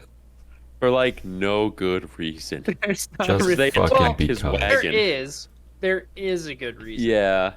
But Boy, it was oh boy. very savage. Not many of those people deserve to be fucking ripped apart like they were. That was bad. And then we get epic yandere moment at the end. Epic. Yeah, that was. I was like, Super. holy shit! Are you kidding I me? expected her to be in on it, like 1,000%. But then, like the yandere moment hit, I was like, "There's no fucking way they hit us with Right. that shit." Not at for the end. reason she was. Oh, dude, the reason that fucking blew my mind. Yeah, That's why I I was was like like, oh my freaking out God. about when I messaged you guys after I watched. I was like, "Fucking, you will never guess this ending." Yeah, I that was the last thing I would have thought. Oh. My ass, you'll guess this ending. Overlord is a personal favorite show of mine. It's one of the Easy. first one. It's one of the first anime I ever watched. Mhm. Was Overlord. So like it does hold a special place in my heart. Same with Machi. That was one of the first ones I ever watched too. But even though it holds a special place in my heart, I would say that this is easily the best season of Overlord, and I say that every time a new season comes out. I agree. This was my favorite. They so far. knock it out of the park every time. There wasn't any real good dramatic fights like the Shaltir fight, which is still my favorite fight in the Mhm. series. But overall, the plot kept me going so hard. The art's always good. The animation's always phenomenal. And it's just one of those shows that you can't go wrong with. I Mhm. don't think that there is any good reason to dislike this show. The only reason that you would dislike it is because you're like, oh, isekai, bad. That's really all I can think. It's Yeah. really hard to not like this show. If you don't like the theme, that's really it. Yeah, that's the only way I could see you not even enjoying in this show, because it's so enjoyable. Mhm. And even if you don't like the theme, watching the show, it's so stark different. It's such a stark difference. Yeah, like Yeah. I forget it's an isekai. I forgot it was I this do whole too. fucking season, pretty much. Unless he deliberately brings up the fact that there's other players, I just have no idea. I just forget about it.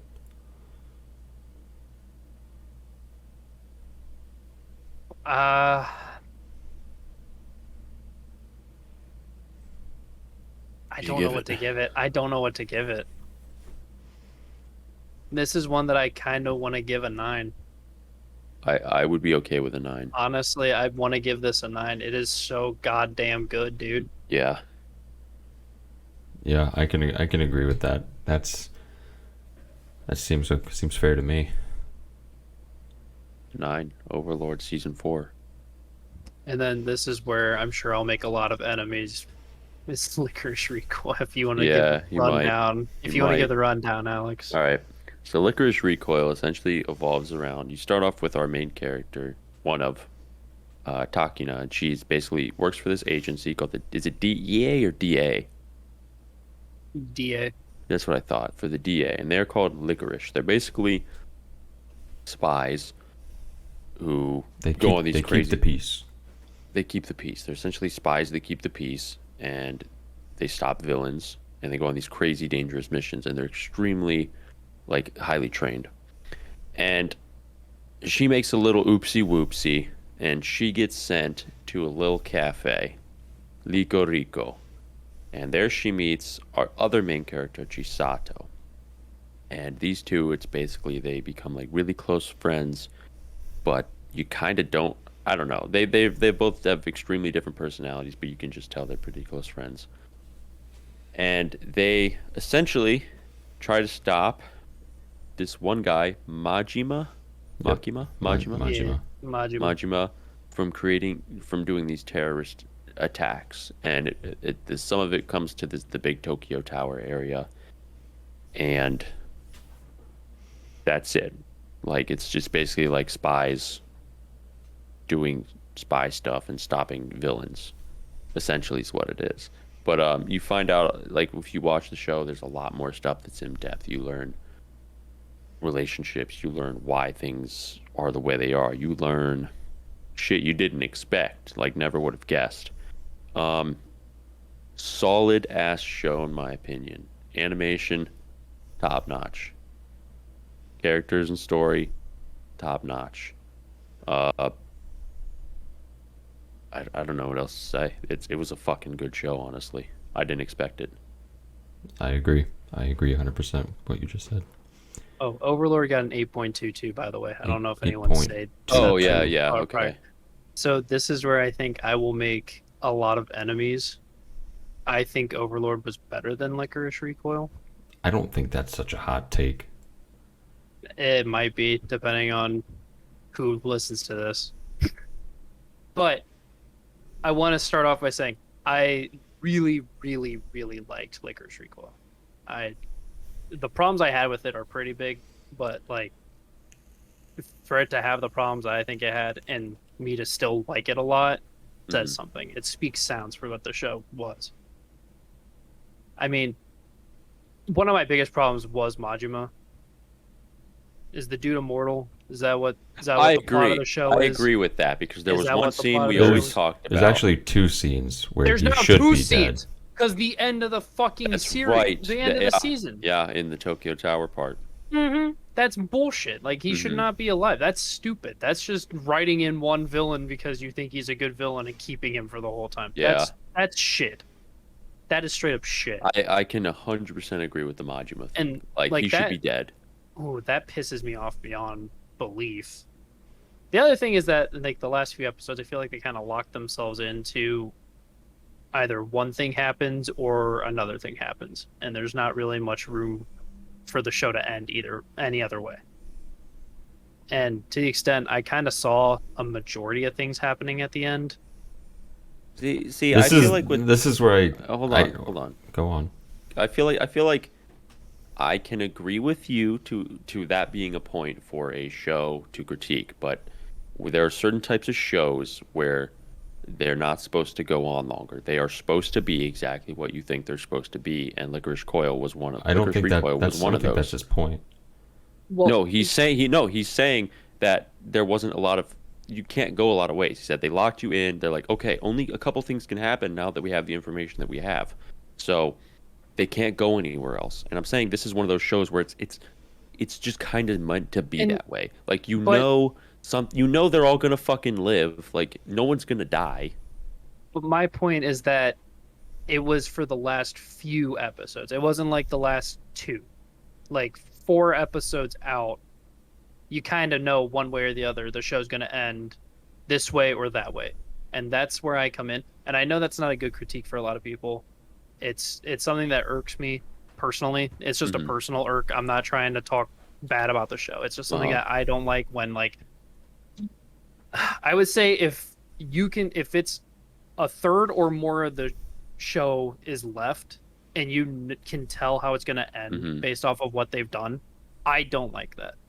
I would think rather that's fair. I think it's fair. If it was like 2 more episodes, episode 10, they hit us with that, I'd have been like, oh shit, the last 2 episodes are going to be serious. Well, okay. But, what about a show like what the fuck's the name of it? Ooh, I'm blanking here. Help me out, guys. Yeah, I love that one, dude. Yeah, that's a great show. Blonde hair girl, sad piano, good song. Your Line April. Yes. Your Okay. Line So you said that, like, if it's 3, you said like a third of the show. So you kind of find out the whole story there, and the same thing with Plastic Memories. I guess, like, And they tell you what bring happens. those up.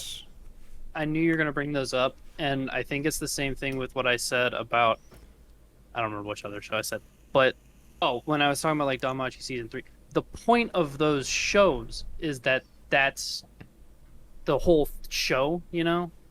Whereas with Licorice Recoil, it was like the first 8 episodes where she has goofy heart, but she still is a licorice, and then that happens in it. It's hard for me to explain because it's just like, it's an irk I have. It's not anything that I have as a reasonable. No, I get it as like excuse that's for not something liking that it. you don't like. To me, that's just like plot development, but to you, obviously, it's something different.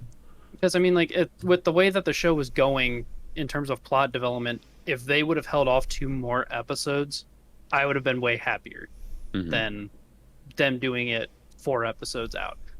And like I said, the point of Your Lie in April is that she's dying. The point of Plastic Memories is that she's dying. Yeah, and you can finish. It's like the point of those shows is the existentialism of life is short. That's not what Licorice Recoil was. Not that deep. Life is short. Shoot guns. It wasn't. Yeah. Yeah. Shoot guns and. I can see your critiques, cafe. and I can take them into consideration. But like, you also did say, like, you really like the show. Let me You're consider not- them. No, he's not like shitting on it, saying like, I'm going to give it a 7.5 because these things were just not okay with my book. It wasn't okay. Like, even though you have gripes, you acknowledge that it was still a good show. Yeah. Oh yeah. It's not like when I was talking about 86, where I had gripes about the show and then didn't acknowledge because it's not a good. The second half's not good. It actually hurt the show, in my opinion. Yeah. I will stand by the second half being bad at that, but it's a popular show, and it does seem like I'm shitting on popular show because it's popular, and I don't think it's as good as people say. It's not that. It's not that deep. I don't think It's not- it's deep. not that I just like, damn, did I fucking like it? I did did like really it. like it. I give it probably like an 8.75, honestly. I'll agree with that. But like I said, I put it below Overlord season 4. I think season 4 of Overlord was way better. I think I would. God, yeah, I guess I would. I would. It's I so would. tough because they're both really fucking good. Yeah. But we agree that the top 2 stay the top 2 no matter what. Yeah. 100%. 100%. Dude, I haven't finished it yet, but yeah, I'm gonna have to agree with that anyway. Let's do summertime rendering. 8.34 from Licorice Recoil, by the way. 8.34. 8.3. Too low, but I digress. Who wants to take summertime? Because I'll butcher it. it's between you and me, Thorpe. All right, Anthony. I'll that's butcher. Actually, you have to do Maiden Abyss. I haven't finished Yeah, it Okay, yet. then Yeah, so- you take over summertime. Summertime rendering.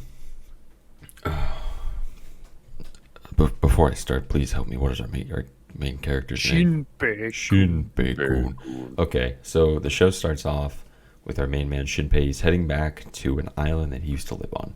He moved to Tokyo, and he got news of his friend Ushio, the girl that I think he was in love with, and she was in love with him, and she died. So he's on his way back to his island to go to her funeral, and he gets there, and things are going fine.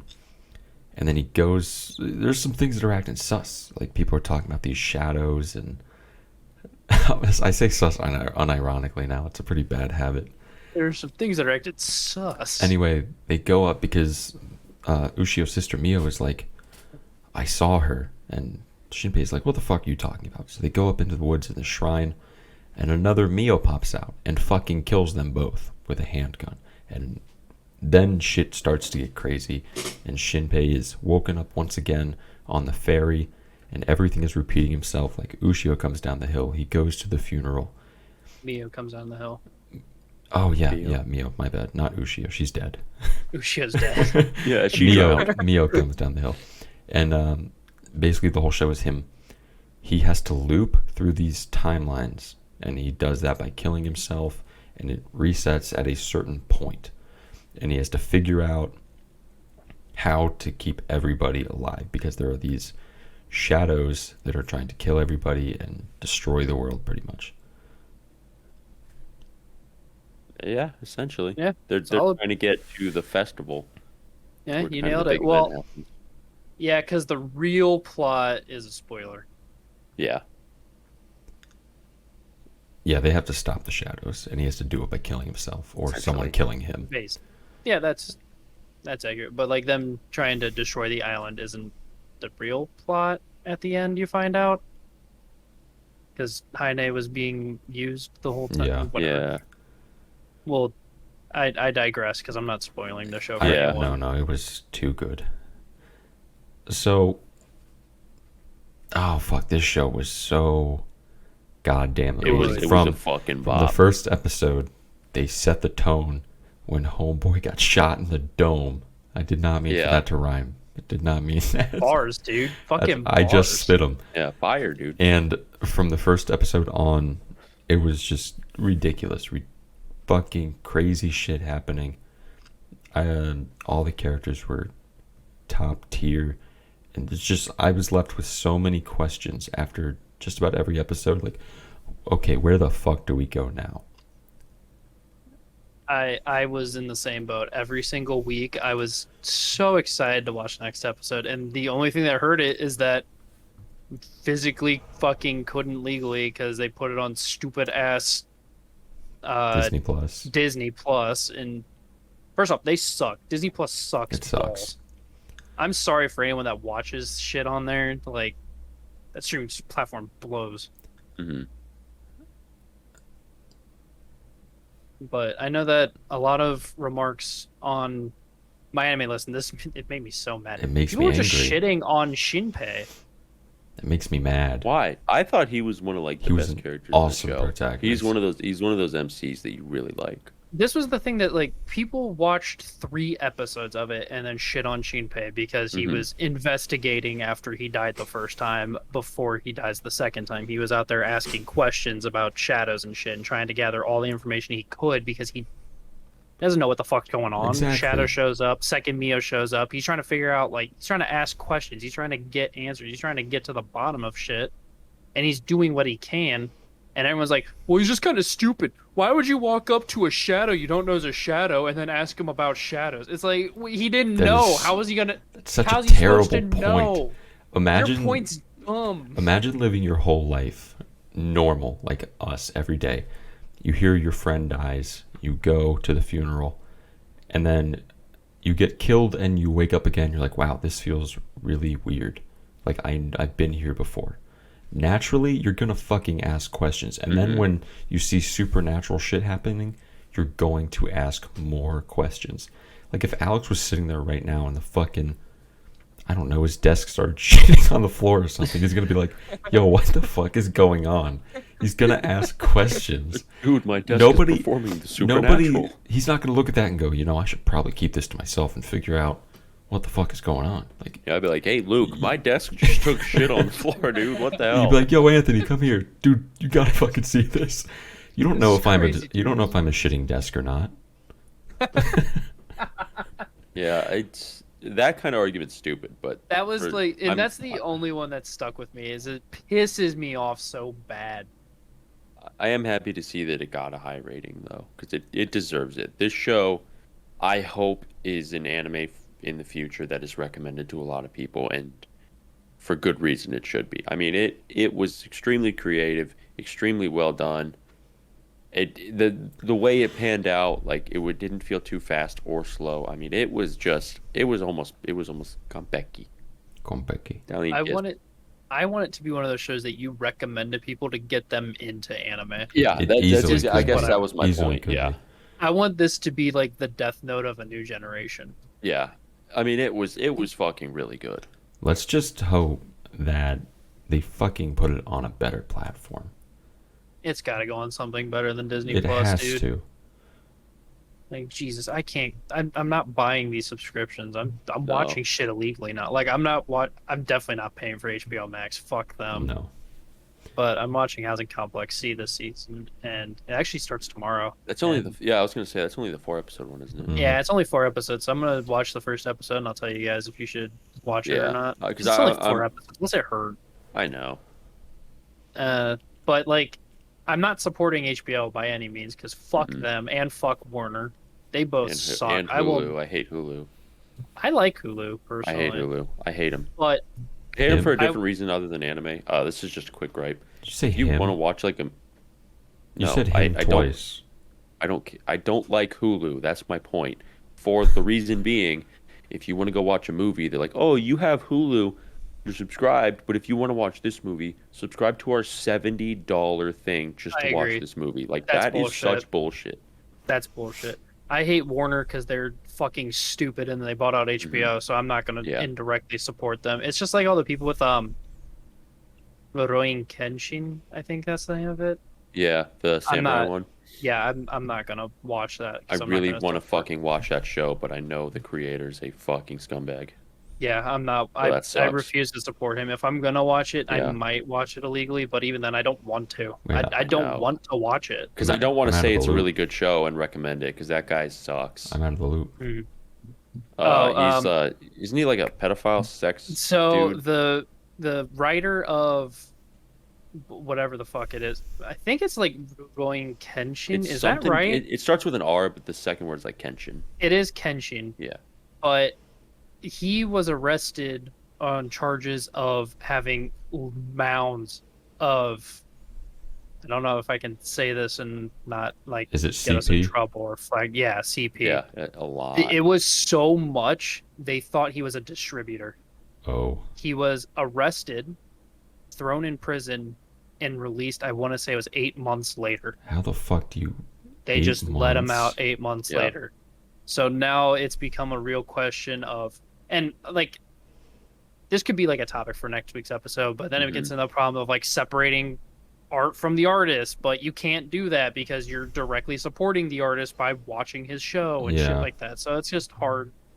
It's hard to get into. Yeah, that would be a fun one to talk about next week. I don't know if that'd be a fun one. That'd be something. interesting. That'd be an interesting topic. To talk I think about, it's an 'cause interesting topic to get into. Yeah, just big fuck that guy. that show Holy for me shit. has been something that I really. It's a moral dilemma at this point. You can for watch me. it illegally. We'll get into it next week. I think Yeah. we'll get into it next Well, week. because then that gets in. There's a lot of arguments about like AI generated art too recently. Yeah. Oh, yeah, That I have been haven't coming seen up. that. So I think we can. Oh yeah, talk about, that's a huge thing. Yeah, we'll we throw should talk both of about that those next into week. next week. Yeah. But the point that I'm making is that I don't want to support Disney. I hate supporting Disney every single fucking time. I just do not like supporting Disney. Now they make stuff that I do like, and I will watch it. And I admit I am supporting Disney then, but I can think this choose is where not to. I will. I think this is where I'm going to make my stance is that they should not be distributing anime. Mhm. And I'm going to make my stance for that, and I will watch the shows, but I will not watch them through their site ever. I will never watch it through their site. Summertime rendering. Rating. What are we giving it? After the last episode, 9.5. It's one of the best shows I've ever seen. Honestly, I'm with Luke. I think and it's- it might have not came into my top 5 anime of all time. it might have for me too. It's somewhere close, if not in there. Like, it is easily one of the best shows I've ever seen. It shows in general. I'm not even limiting to just anime. It is one of the best shows I've ever seen. Yeah, this is yeah, you mentioned earlier about this show being like a gateway for people who are curious about anime, but something to recommend to them. Usually my go-to would be like Attack on Titan, and that's not in my top 5. I don't think it's like one of the best shows I've ever seen, but it's fucking good, and it's a good all-around thing for people, and this show fits that bill really well. So Yeah. I think that's very fitting for what the show should be. It gives crazy good plot. It has the action scenes are there. Honestly, there are quite a few. It doesn't have like It doesn't have fan service at all. There's no fan service. There's in the like whole show. one instance of fan service, and it's just if you can even call it that. It's just like the author Ryunosuke. Yeah. Oh, yeah. As I said, if you can even call it that, like you really There's, you have to be grasping at straws for that. I mean, there's virtually no plot holes. No, they actually cover up the plot really well with time travel too. Like they they nail it. There's very few shows I've seen that have been able to nail time travel properly. They also make me hate a villain so bad. Oh, Yeah. in like the best way. I despise him. Fuck Shide. He sucks, man. Every fucking fiber of my being, I despise him. And that makes him a fantastic That makes villain. him a great villain. Yeah. That makes him a fantastic villain. Fuck, dude. So, if you're listening and you have not started this show, just go start it. It Is is what an we're getting at. It is an 8.6 on my anime list. To have that many people agree that it's that high is insane. So you know that we're not blowing fucking hot air out of our mouths when we say that this show is fantastic. Now, on to the next one. On to probably one of my favorite shows of all time. Yeah. This is Maiden Abyss, the Golden City of the Scorching Sun arc. This arc takes place in the 6th floor of the Abyss, obviously taking place after the movie, where we find, I always forget her name because she's Riko. Riko, Regu, and Nanachi find themselves in the 6th floor exploring when they come across, or they're taking a nap first, and then the whistle's stolen, and then they end up going to the Golden City, where they find that there are almost people there. Civilians? Things. Yeah, there's things, and they're sentient, and they have a way of communication, and they're not just monsters that are in the abyss. And throughout the story, you find out more and more. I can say literally nothing without spoiling the entire season. That is how fucking intense the whole thing is. I've given about as much as I can. The biggest thing I can say is Fopta is fucking awesome. Fopta is an amazing character overall, 1000%. No, I haven't finished this yet. So I'm on like episode 6 or 7. I mean, one of the two. Luke, can we at least say like the other people in the show? Not exactly what happens, but I feel like if you name certain characters, I feel like you can't say certain characters. Like if you watch episode 1, you get the backstory. You get like a crazy backstory. If you mention anything about any of them, you kind of can't. It just kind of ruins it. Yeah, it sucks because I really want to talk about this show.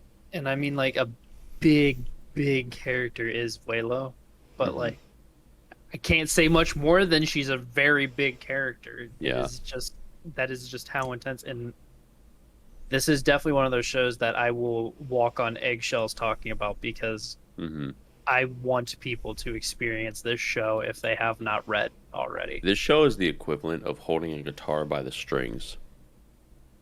A single string.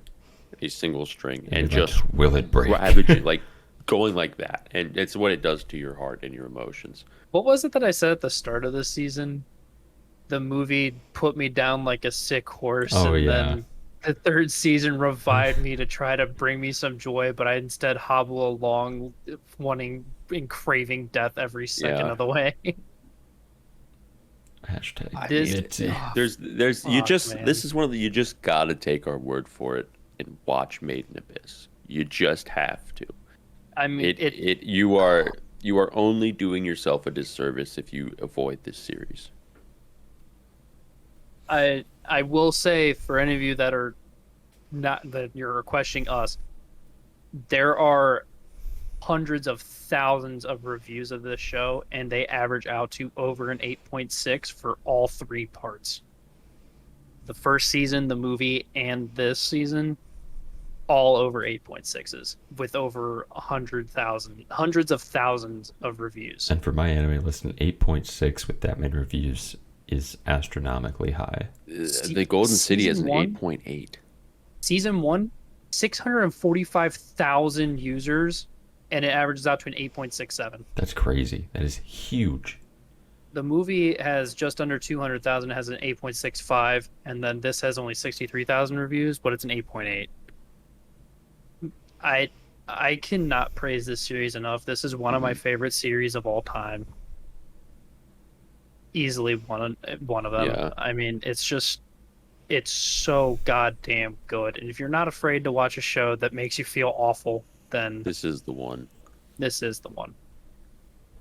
Luke, what do you rate Golden City?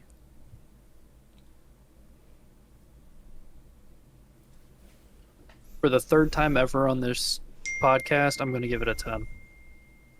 I agree. There is not a single thing that I can nitpick about that show. Nothing. Thorpe, up to episode 6, what are you thinking? It's fucking fantastic. In terms of rating, I'm going like at the very least like a 9.7. That's fair. Yeah. I Like mean, I said- it's perfect. I think I've only ever given 3 10s out on the whole fucking podcast. And one of them was Katana Gatari. Yeah. And that deserves a 10. That's such a fucking good show, dude. Yeah. I mean, God, just watch it. Like, really, if anything, man, that's the show you want to watch. Honestly, just this whole fucking list. watch it. Someone's having a fire outside. Ooh, I love the smell of fire. I can smell it in my apartment. Well, that is That's all the, the anime animes. season. All the animes that we all watched. There were some that Luke didn't watch, or Luke watched by himself that are not on the list. Yeah. Like Devil is a Part-Timer. But these are all the ones that at least 2 people collectively watched. If you want any opinions on shows that I might have watched that these goobers didn't, leave a comment. Like, Yeah, that genuinely, actually- I love discussing shows Mhm. and just like liking shows or disliking shows and sharing opinions. I love that kind of stuff. So Yeah. if you guys actually do want to leave a comment, So, I guess next time we discuss anime like this, we'll probably do first impressions for fall, right?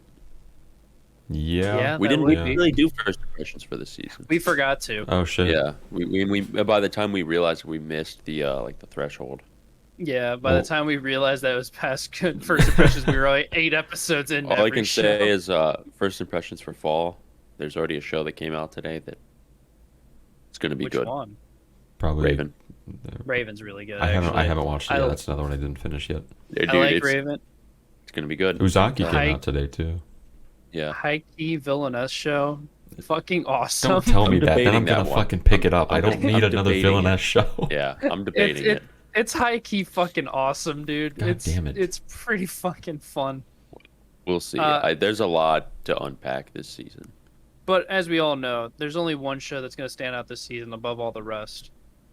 And that's Reincarnated as a Sword. That's number 1 show of the season, dude. Yeah. No other show's going to Number compare to one it. Yeah, show. nothing. I still think about how I was talking with Joe when I first started watching anime, and I heard of Reincarnated as a Sword. And I said, if this ever gets an anime, I'm number 1 on the bandwagon to watch it. And then they fucking announced it, and I have been so excited to watch it ever since. I am so excited to watch it still. It's going to be a good one. God, it makes me so happy. Well, guys, that is the end of today's episode of the Hello Harem podcast. I hope you guys enjoyed this episode. Let us know what you guys thought about the animes of summer 2022. If you disagree or agree and just want to call us some goobers who are spewing shit, go ahead and do it. Just make sure to hit that subscribe button, hit that like button, hit the bell so you guys know when we upload every single week. And I know Luke probably has a message. Sencho, marry me. Yeah, Sen- nice. Sencho. Anthony? This is a completely free podcast. We do not charge anything for the podcast. We just ask that if you do find anything interesting or entertaining, that you share the podcast with a friend, tell someone about it, listen to some more episodes. There's no monetary exchange of currency involved with this podcast. It You guys- costs nothing. Actually, Luke, can, just tell can him to Luke subscribe can, with no, that can real quick. Luke do the the outro? Like, Yeah, just lead us out. Just Just lead- do do it like with subscribe, that. like, Wait. comment. We'll see you next week or something. All right, boys. If you guys enjoyed the podcast, remember to leave a like, comment, subscribe, ring that bell if you feel like it. Tell Sentia that she needs to marry me at least now, or like it eventually. Make an inspection tour of your That's been all from us from the Hello Harem podcast. Stay healthy, stay horny, stay happy, and we'll talk to you guys next week. Say, pass the ribbon. What else?